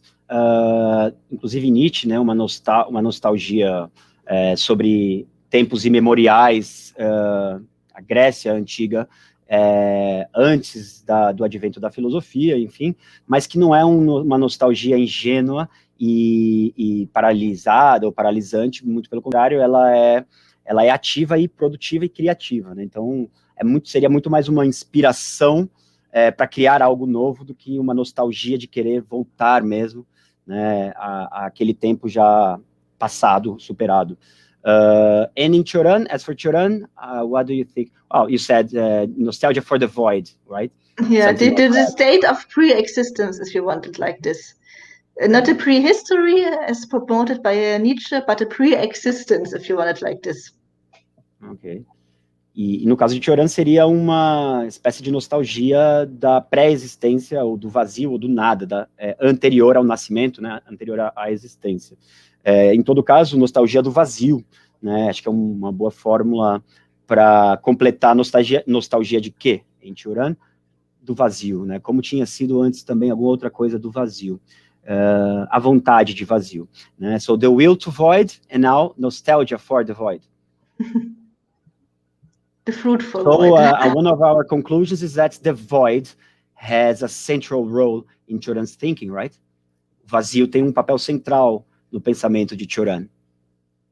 The void. And we are not sure if it's a Western idea, a Western concept, or if it's rather... But a full void. In any case, idea of the full void, not the empty void. A full void. Which sounds quite paradoxical to a Western mind, right? Yes. Anyway, yes, of course. The void is void, is empty. Yes. Yes, this is the point. But even if you look back in Greek history, their cosmology, there were also, before cosmos, the order came, there was chaos, which was described as a void too. But also, like, how can you, like an expanding bubble or anything like this, yeah? Which means not an empty, this void that didn't mean an emptiness, it meant an absence of order, maybe, or an absence of the common or the familiar order we know today. The totally different, the radical otherness, if you want to say it like this. Ok. Então, ela estava comentando ainda sobre essa noção aí incerta do vazio, né? E da onde vem, e fez essa referência à noção grega de caos, né? Que é a ausência de ordem, antes de existir ordem, estabelecida, e que também poderia fazer uma correlação, um paralelo com essa noção de vazio, porque por trás dessa noção de vazio também está implicada a ideia de indeterminação, ausência de limite, tudo isso que a gente estava falando anteriormente, né, em termos de peratologia e de aperatologia, né, que no caso de aperatologia, a gente pode fazer esse paralelo com o conceito de apeiron do Anaximandro, o filósofo pré-socrático, que se traduz por ilimitado, mas também indeterminado, porque o que não tem limite no pensamento grego, ao mesmo tempo, não tem forma nem determinação, né? Uma coisa leva a outra. Kerstin, what was my next question? I'm so full of things to do at the same time, and sometimes I forget what I wanted to ask you.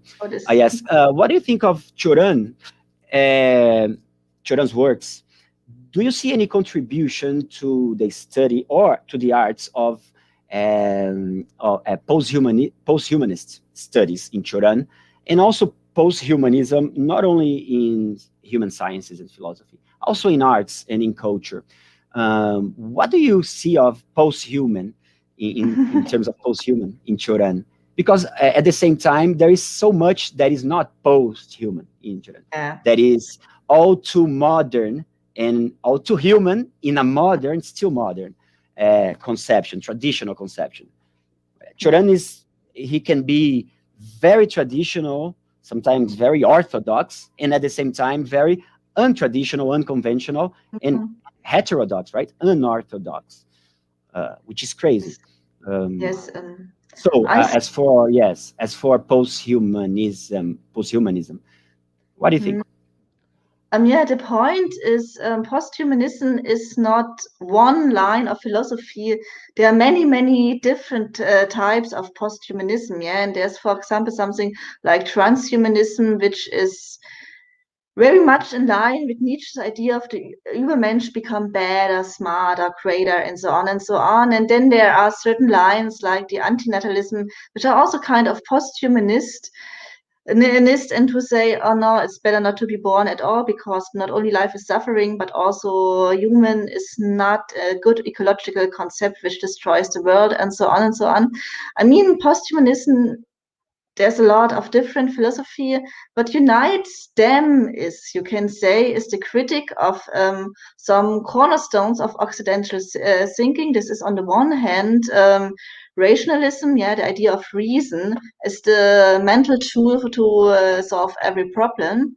And the other thing is, and which is also important in many posthumanist traditions, the decentralization from human, yeah.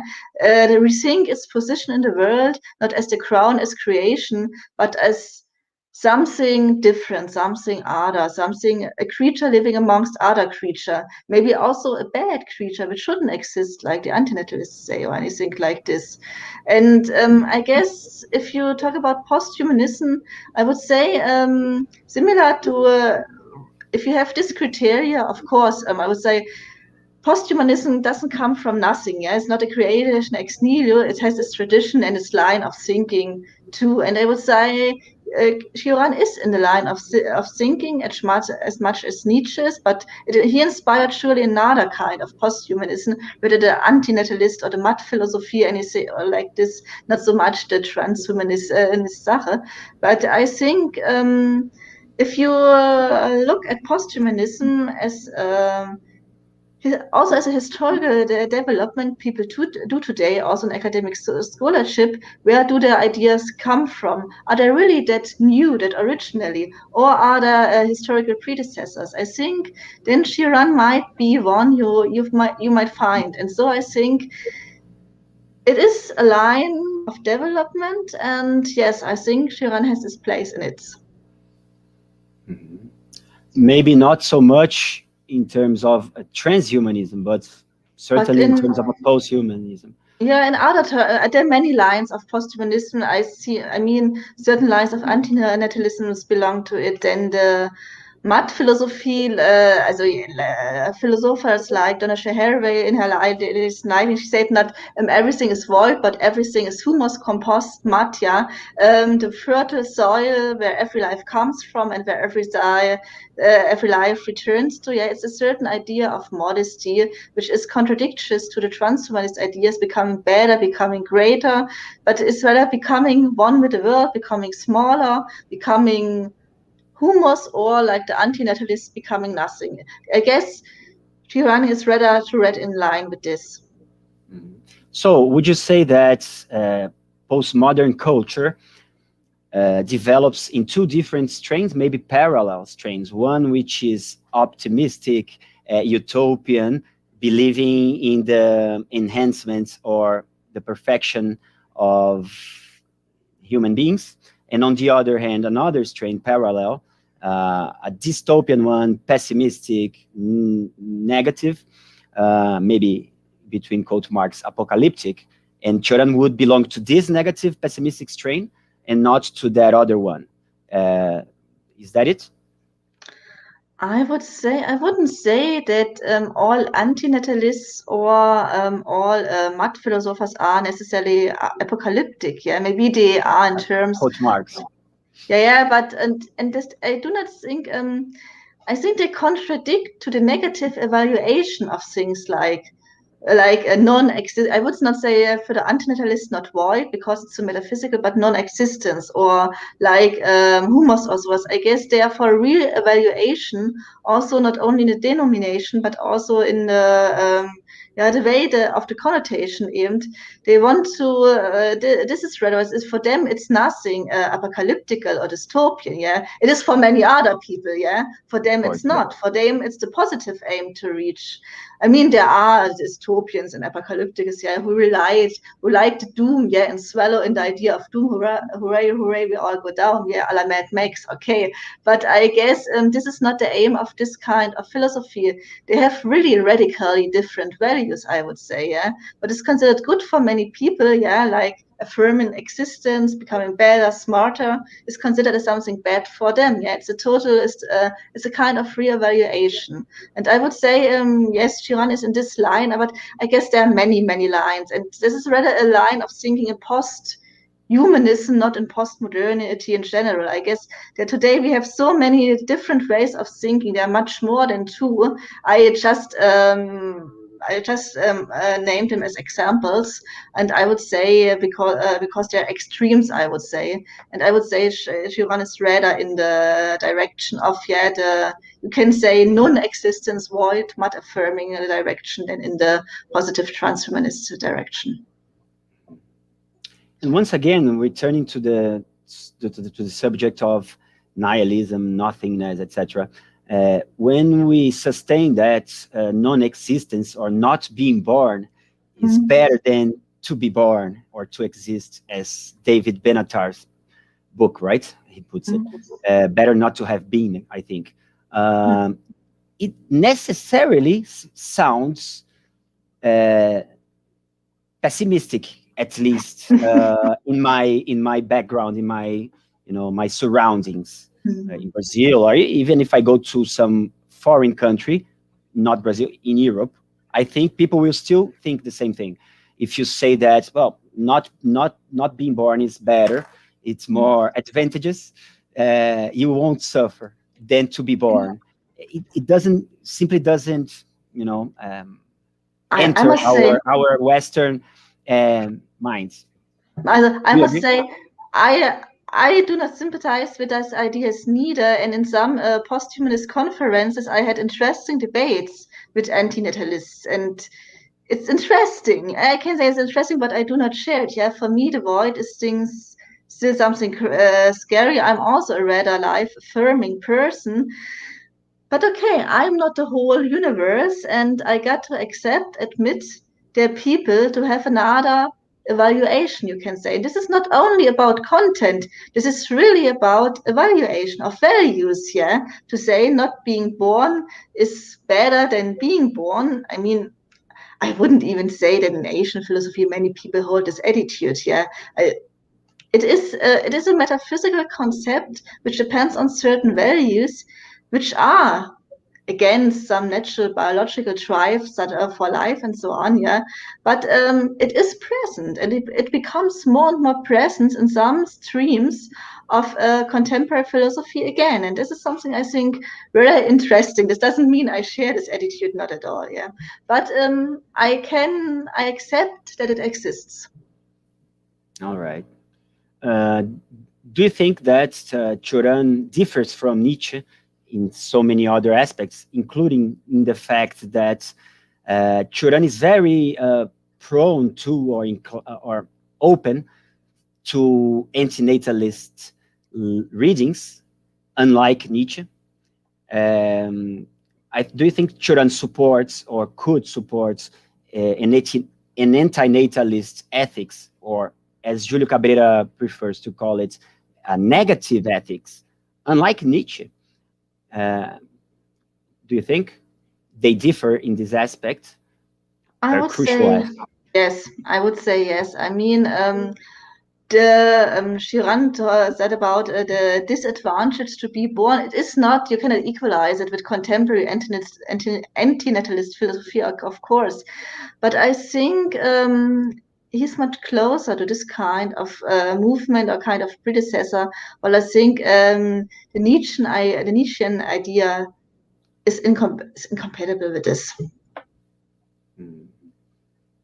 It's affirmative ethics, right? Yeah, In every sense, I even would being say. born, with And all the even being born, troubles, all that's the the base, pains, for especially being born, everything. right? Yeah.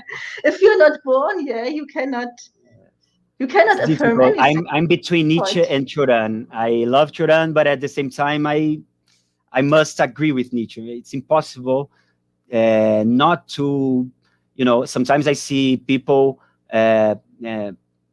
pessimistic, philosophically pessimistic, right? And sometimes it's so contradictory, and it even sounds hypocritical, because people do not even, they are not even aware of how much they depend on life and all such a complex condition of existence and being, which you rely on and which you depend on to say whatever you want to say, even if it's a negative statement, pessimistic Yeah, statement. yeah. It And I depends think on who. Nietzsche is fair with life, because he's very critical, but he pays homage, right, to life Um, and to existence. And I think Cioran does the same in his way. He is very well. He has this pessimistic pose, his pessimistic discourse, but deep inside, I think he pays homage to life. Do you agree that you can find this affirmative, enthusiastic, emphatic expression towards life and existence, also in Cioran. I mean, honestly, you need to be alive. You need to feel, to reveling, in any resentment, to simping over the void or anything like this, to have this emphasized, even for the darker aspects, you have to be alive. And I must say, honestly, very often I ask myself too, how convinced are people who really have an anti-natalist or any kind of or super pessimist an attitude? How convinced are they really? I mean, if they were, why do they not commit suicide? I mean, they might talk about it, but why do they not doing? So I would also kind of agree. I mean, on the one hand, I'm pretty sure they do not lie. They hold such an attitude, but on the other hand, there must also something life affirming deep in themselves. Otherwise, they wouldn't affirm life. They wouldn't stick to life or anything like this, but to commit suicide or anything like this. And the funny thing is, some of the anti-natalist philosophers I know have children, which is that, and sometimes it's a pretty fine line, between contradiction and paradox and hypocrisy, I think. But I cannot look into people's mind, but I say, especially when it comes to Cioran, I mean, there must have been some drive to make him write his books or anything like this, and there must be something affirming, I mean, even to affirming or even to reveling in what do I say, resentment, despair, void, you need to be alive, otherwise you couldn't do this. So I guess there is a certain contradiction in this attitude, and I think this is what makes this kind of philosophy difficult, because on the one hand they have certain good arguments and you can follow to a certain point, but on the other hand, being alive is the basic of everything, if this isn't exist, so everything, then you're in a big black hole and everything is useless, senseless, meaningless, not existence at all. Does it make sense to talk about it at all, or anything like this? So I think this is what makes these philosophers so difficult. But anyway, on the other hand, I never read any philosophical theory I liked from the start to the end, All of them have good aspects you can profit from. All of them has problems you should be aware of. And I think this kind of very profound, severe cultural pessimism in totally different directions you can find in the works of Nietzsche, of Cioran, is something important, really important, even for contemporary times, because we all have a set of values or actions or way of thinking depend on, and we do not regress it. And this can become very difficult, especially when you enter people with a totally different mindset. But to a globalized world today, it's pretty likely that something like this happened. And requesting, the very basic values of the very basic actions of thinking is something hard, pretty hard. And I think, but these kind of philosophers doing it. And so I think this is the value, the advantage you can take from them. But the question is, what do you make out of it? To say, okay, life is worthless, life is nothing, go back to the non-existence. It doesn't do anything good, it doesn't do anything bad, so what is it for? I think it is something, it is what critic in general is, it's a step on the way, and it is what you make out of it.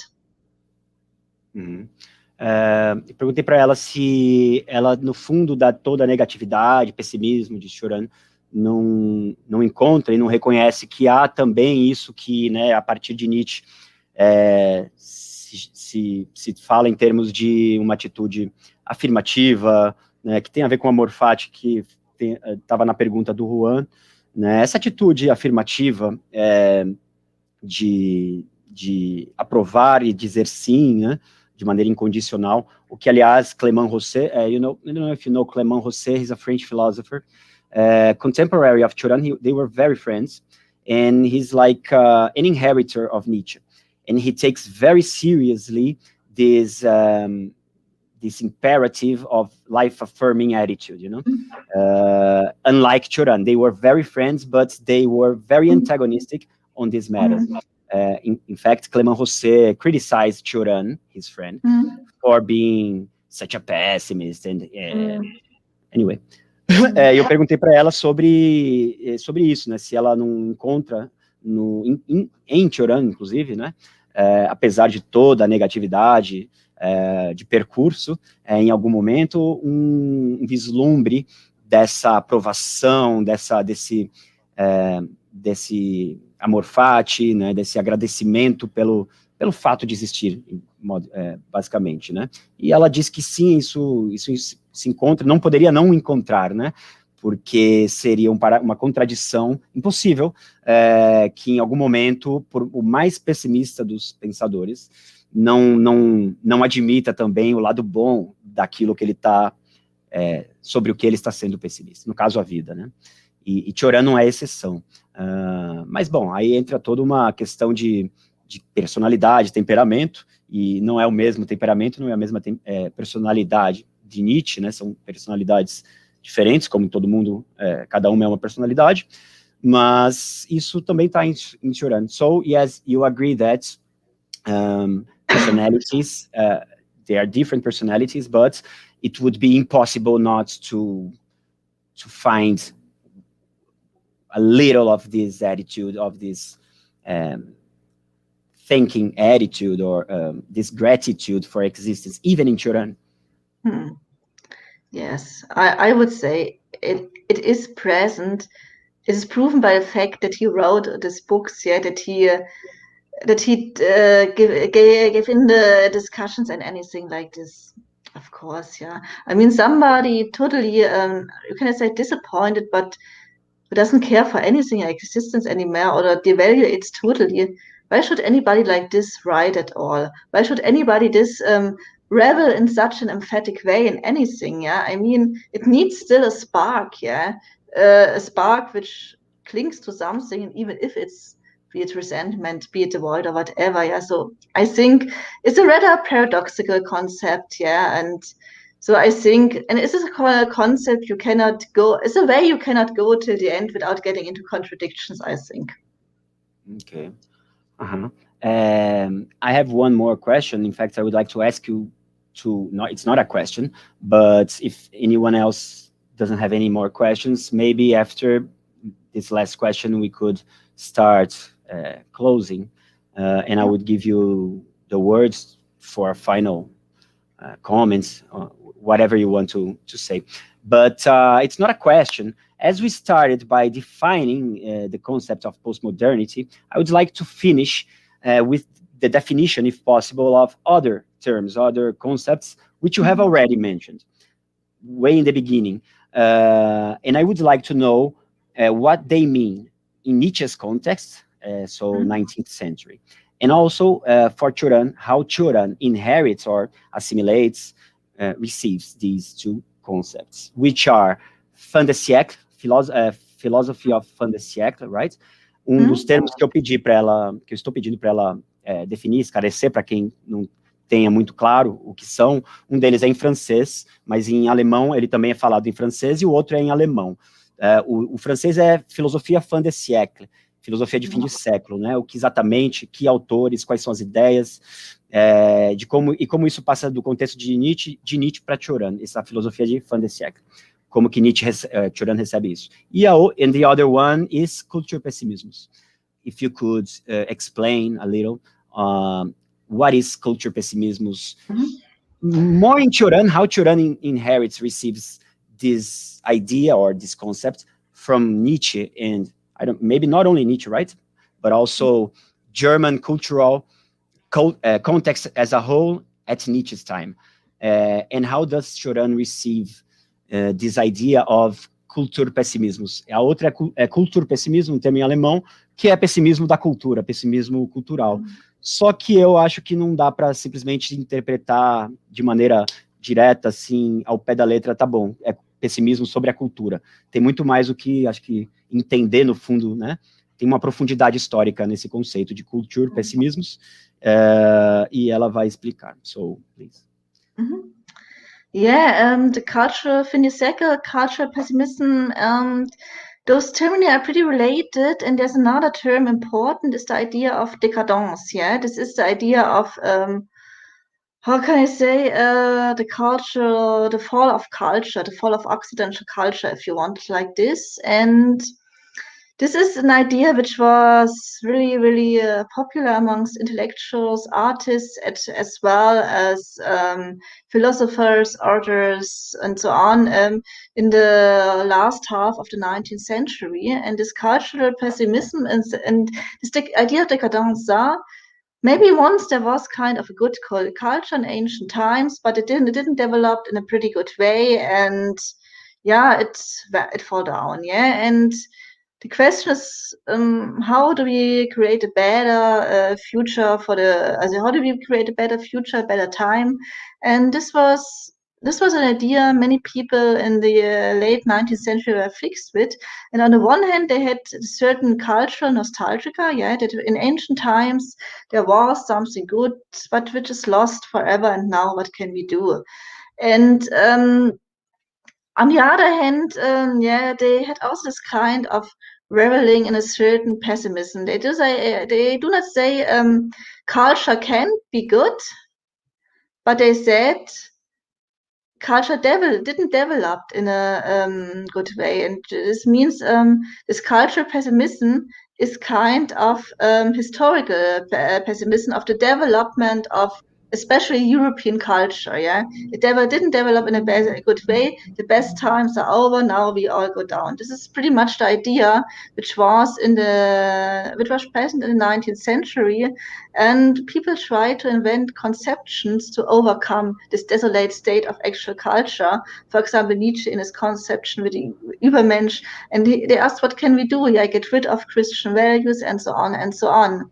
And I mean, you see, Cioran is a generation after this idea. Yeah, he doesn't project the idea of that there was any time a god culture in the far ancient times. He doesn't do this in this attitude anymore. Yeah, he has not this kind of historical nostalgia. And yeah, and by the way, many philosophers after the Second World War didn't have it neither, also from the critical tradition. And so and yeah, I would say this is a little bit the development, this way, this went. In the very end, it is a pessimism of history, a pessimism of culture, not of general, not of special moral values, but rather of the way history went, I would say. So it's not like a fatalistic view, right? It's no, and it's gone wrong, but we can fix it. We can change it. There's hope, right? There was a will to fix it. I mean, there was a will, but the question is, was there still a belief? And this is, I mean, even in the Finnish is rather anti-utopian. It means there were no ideas of an utopia clear to reach or easily to reach. There was rather things go down, we need to fix this, but we do not really know how. So this was a little bit the attitude to say it in a very, very lapidary way and so on. But there was at least a hope to fix it. You can say it like this. But so culture pessimism dates way back before Nietzsche. Maybe yes, yes. Not. Yes, of course, there have often been cultural pessimistic attitudes also in Renaissance philosophy. Also, if you look, for example, at Heraclit or in ancient philosophy, there were also certain trademarks just like this. I mean, ideas are often not a creation out of nothing, a creation of ex nihilo. Yeah, they have certain they're in a line of development, and there are certain ideas which come before them and inspire them. And so it's truly hard to say that what came in the fin de siècle was only a fin de siècle, or never before and never after, but you must see which trademarks were special for these times, which can be found before, which influenced the time after. And I think this is the way to deal with it. So Cioran, he's born in 1911. He's very close to the 19th century still. And he brings this fin de siècle spirit. He carries it with him, right? He didn't even barely live. Well, he was born in 1911. That's what I want to say. So it's still fresh, right? This fin de siècle, décadence, all that for Cioran. Yes? Yes, I think for him it was maybe it was something rather natural. Yeah, he grew up with ideas like this. I mean, I'm not sure about the situation in Romania, I must say. I'm rather familiar with the philosophical situation in Germany of this time. And even in France, it was a little bit different, yeah, like this, or yeah. So I guess one must take a closer look at I can say philosophical, political background at a certain country, a certain location the people lived in. But in general, I guess, as far as I know, yeah, I'm not so familiar with Romania, but nevertheless, as far as I know, this kind of fin de siècle, more or less, was very present in many European countries. In Spain and in Italy, not so much, but in many other it was. And one must take a look at a certain local context. Do you think that Oswald Spengler's The Decline of the West is an expression of such fin de siècle philosophy?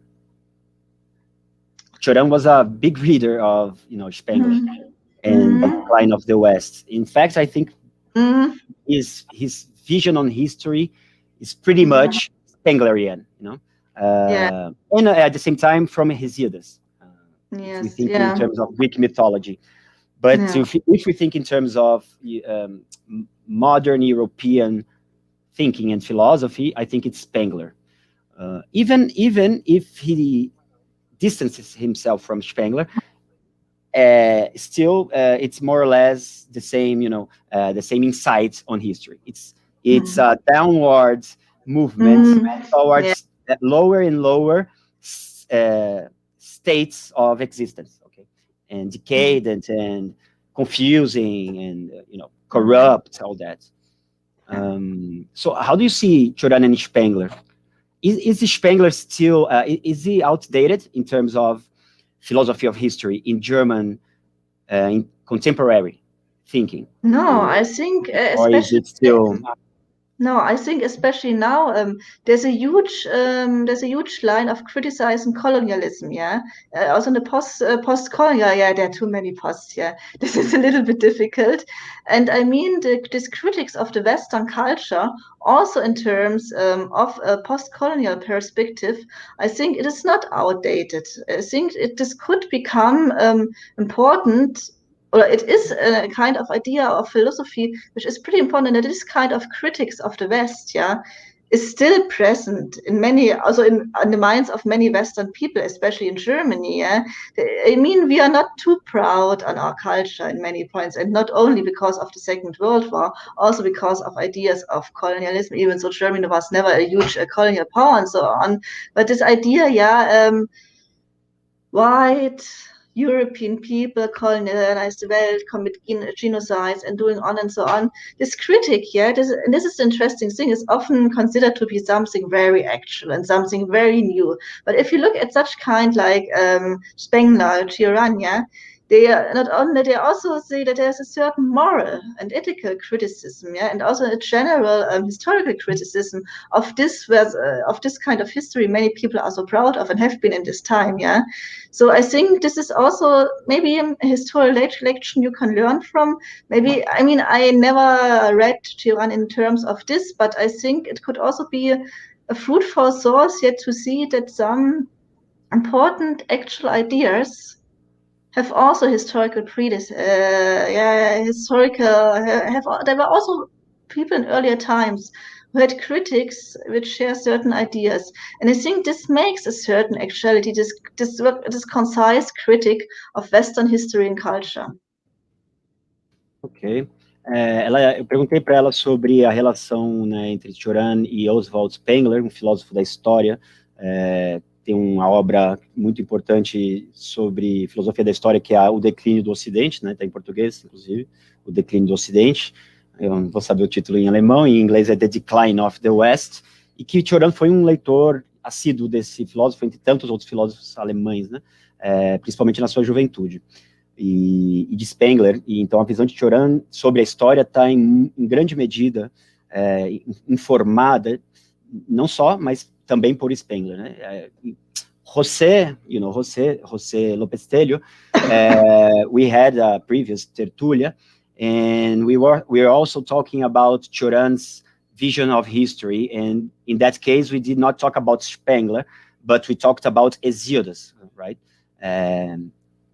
Because there is also this downward movement of the eras, let's say. Então é isso, além de Hesíodo, que foi a referência na tertúlia com José Luiz Lopestelho, né, divisão sobre a história de Cioran, também uma outra referência importante é o Oswald Spengler, que é esse filósofo alemão, 19th century, yes? Spengler. Yeah. I had to look it after, I must say. Okay, Lucas has one more question. Let me show it on the screen. He says that Franco Volpi, an Italian philosopher, in Il Nihilismo, it's in Portuguese, I don't know if it's in German, and either in English, Nihilism, talks about the influence of Paul Bourget in Nietzsche. Can we see the same thing in Cioran? I think he's talking about the influence of Paul Bourget, the French critic, right? Who writes about Baudelaire and decadence, nihilism, and he continues. Honestly, I do not know. I never researched this relationship, so I cannot say too much about it. Okay. Maybe these other parts, that if you think that Cioran's decadentism, is it more unconscious or consciously inherited? Maybe not by Bourget, that you said you don't know him, but as from the art movement in general, the aesthetic movement of I don't know how to pronounce that in English now, decadentism, right? Which I think was very popular in France, maybe more than in Germany. I know Bourget, but the problem is the decadence is one thing I never knew how it influenced Cioran directly, and I never read Cioran in terms of this, so I would say. Okay. I must say, well, first sight, there are similarities, but I must say I should take a closer look on certain ideas of it to say anything about it. You particularly study in the arts symbolism, am I right? Symbolist art. Could you define symbolism in art? And do you think that Cioran is, to some extent, a symbolist writer and author, not a philosopher, but in as much as he's an artist of writing, right? Is there any symbolism in Cioran, do you think? Yeah, the point is symbolism is a terrible term, you say. It was an art movement originally occurred in France, yeah, but there's also a German and a Switzerland and even a Russian line of and this is a type of art which on the one hand refers to ancient mythology, but transforms it into something new by also referring to actual philosophical theories on myths, or for example, biological theories like the theory on evolution. It is about using all symbols in new ways, and this term is a little bit difficult because all kind of art movement, until postmodern art, all kind of art movements do this in this more or less, and so this is really a difficult term. It also exists. It derives from a French literature, indeed, but there is not a real definition what symbolism is. It has a certain tendency to metaphysics, to a dark romanticism, to also mythological and religious and esoteric references. It's something you can say. I mean, Cioran came after. Yeah, the symbolist art movement ended in the, you can say, in the totally ended in the first decade of the 20th century, and it had its the main time was in the 70s and 80s of the 70s and 80s of the 19th century, and there are other. Sorry, it's disrupting you. So please, I'll show you later. Yeah, this is so fun. If you want to say Baudelaire, was he a symbolist or not? I mean, it is not all decadence movement has this typical symbolist. Symbolism is one line of decadence thinking, I think, yes, but it's hard to define, and it shouldn't be equated. Yeah, I think the strong reference to ancient mythology, that's a very important trademark of the symbolist movement. And yeah, and it is in many points less historical critical than many other lines of decadent thinking, I guess. When, for example, when he frames such images as the fall, right, la chute, is that a symbol that would fit this definition of a symbolist approach or a symbolist procedure, aesthetic procedure? And not only the fall, many others, but the only one that crosses my mind now is the fall. I guess and Camille also. This term of sublime, how can you say, huge philosophy, this kind of reveling yet. This is also kind of typical for symbolist things. Yeah, but I must say, it is, I think it's the line of decadence in any case. Symbolism is a very, very open and really difficult term, I would say. So, yes, it is a new way of using symbols and reinterpret them. Yeah, this of course, but it is hard to fix it in a certain definition. Do you know the German writer called Bruno Schulz or Schulz? I don't know how to pronounce his last name. Bruno Schulz. He's Jewish. He's a fiction writer. Bruno Schulz or Schools. I don't know. Let me write his last name. It's like this. Bruno, his first name, and this is the last name. Schulz. Okay. Oh my God, that's a pretty common name in Germany. This is one besides Müller and Schmidt, one of the Schulz. Yeah, one of the most common names. There are many Schulzes. So Bruno, do you know Bruno Schulz, the writer? No. Anyway, he's German, he's Jewish, and well, it's John Gray. He's a British philosopher, and in one of his books, he talks about Bruno Schulz, and it seemed very close to Cioran, in my opinion, in as much as, according to John Gray, Bruno Schulz thinks that myths, in general, are more, convey more sense and more truth about human existence, human experiences, anyway, than rational scientific discourse. And that is so very close to Cioran, the way I read Cioran. Cioran has this, he doesn't like to explain his line of thinking, so he only shows the result, the outcome. So okay, the conclusion is we fell from paradise, so it's the fall, and he does not explain how that came to be. And he often resorts to myths, right, Cioran? So maybe in as much as he does that, he has something of a symbolist. Yes, yes, maybe. I wouldn't deny it. Not anyway. I think there is surely a connection, kind of a reference, and yes, also the reference to myth as a prehistoric, but also to actualized form. This was also a very common trait in this kind of philosophy. If you look at like Bachhofen or Borchhardt or Iliade or Claude Lévi-Strauss, the Mythologia. Yeah, he was a close friend of Cioran, of course. Yes, you can call him a symbolist, but I should warn you, if I do not think it would do any good to Cioran, because the thing of reactionary, kind of old-fashioned. This is also a typical reproach for symbolism, especially when it comes to visual arts. Yeah, for example, the Impressionists from France, the Expressionists, they were cool. Yeah, the Realists, yeah, à la Leibe, they were the progressive ones, and the symbolists, they go back to old mythologies.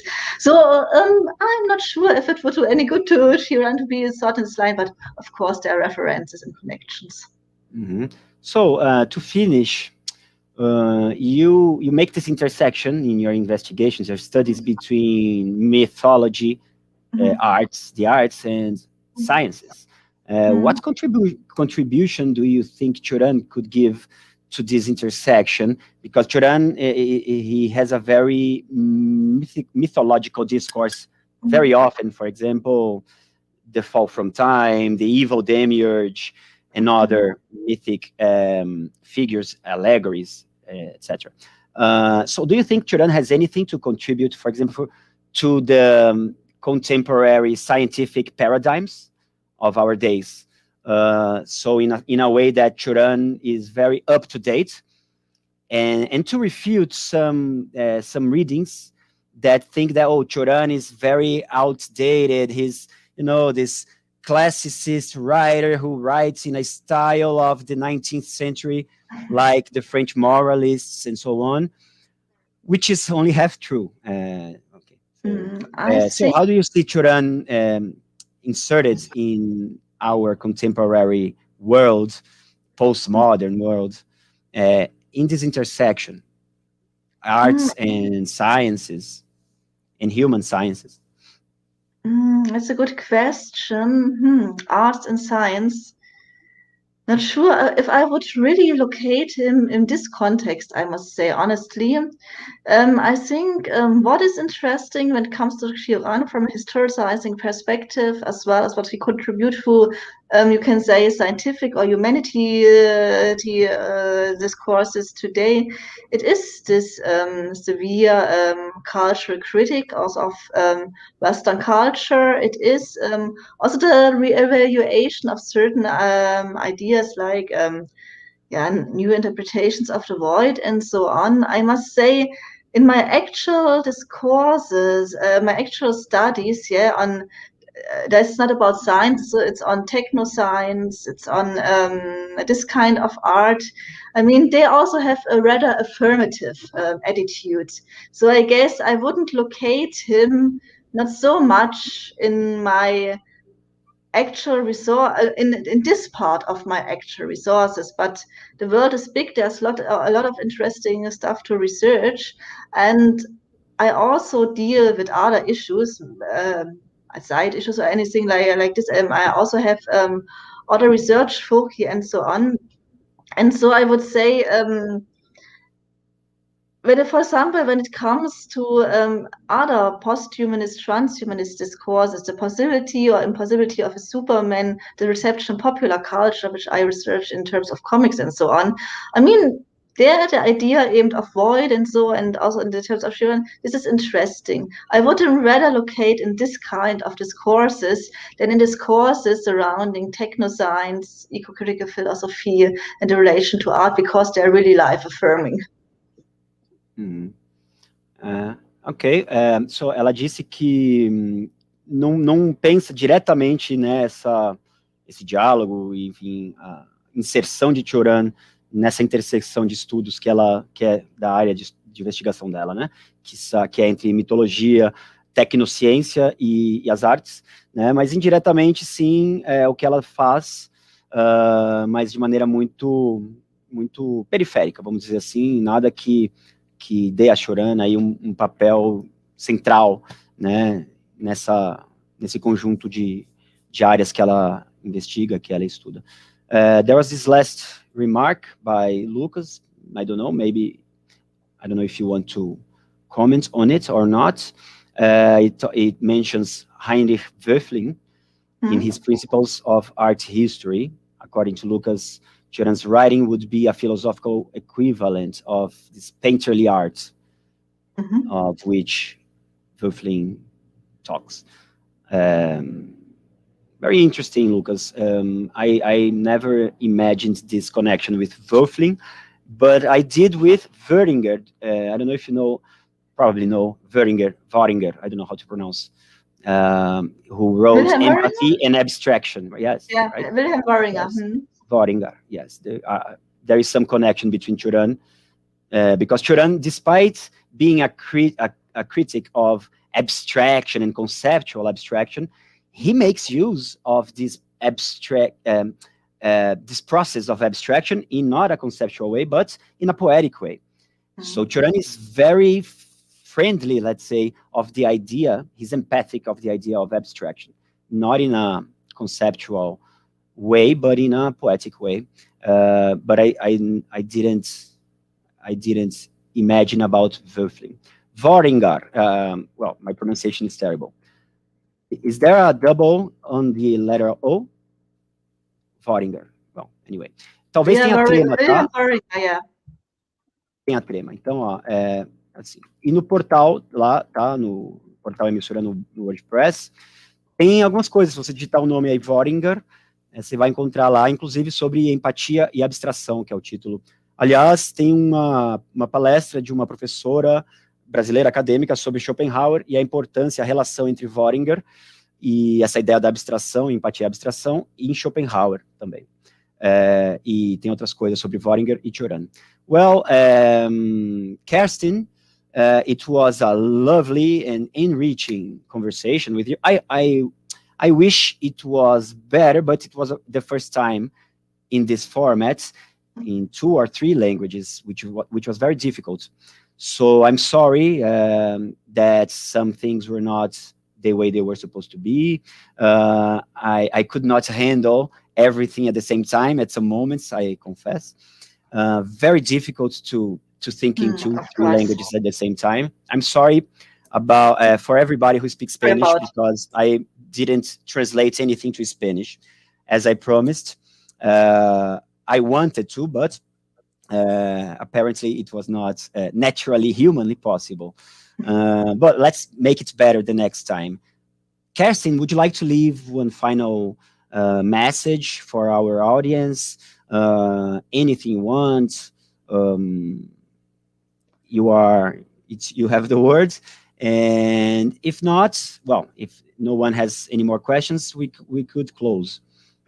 Yeah, I just would like to express my gratitude to you, for your huge effort and for the really difficult translation. I know I talk too much, it's a certain tendency of mine, so I got excuse too. But anyway, I really enjoyed this interview. It was pretty interesting. It brought many things into my mind. I never thought about it before.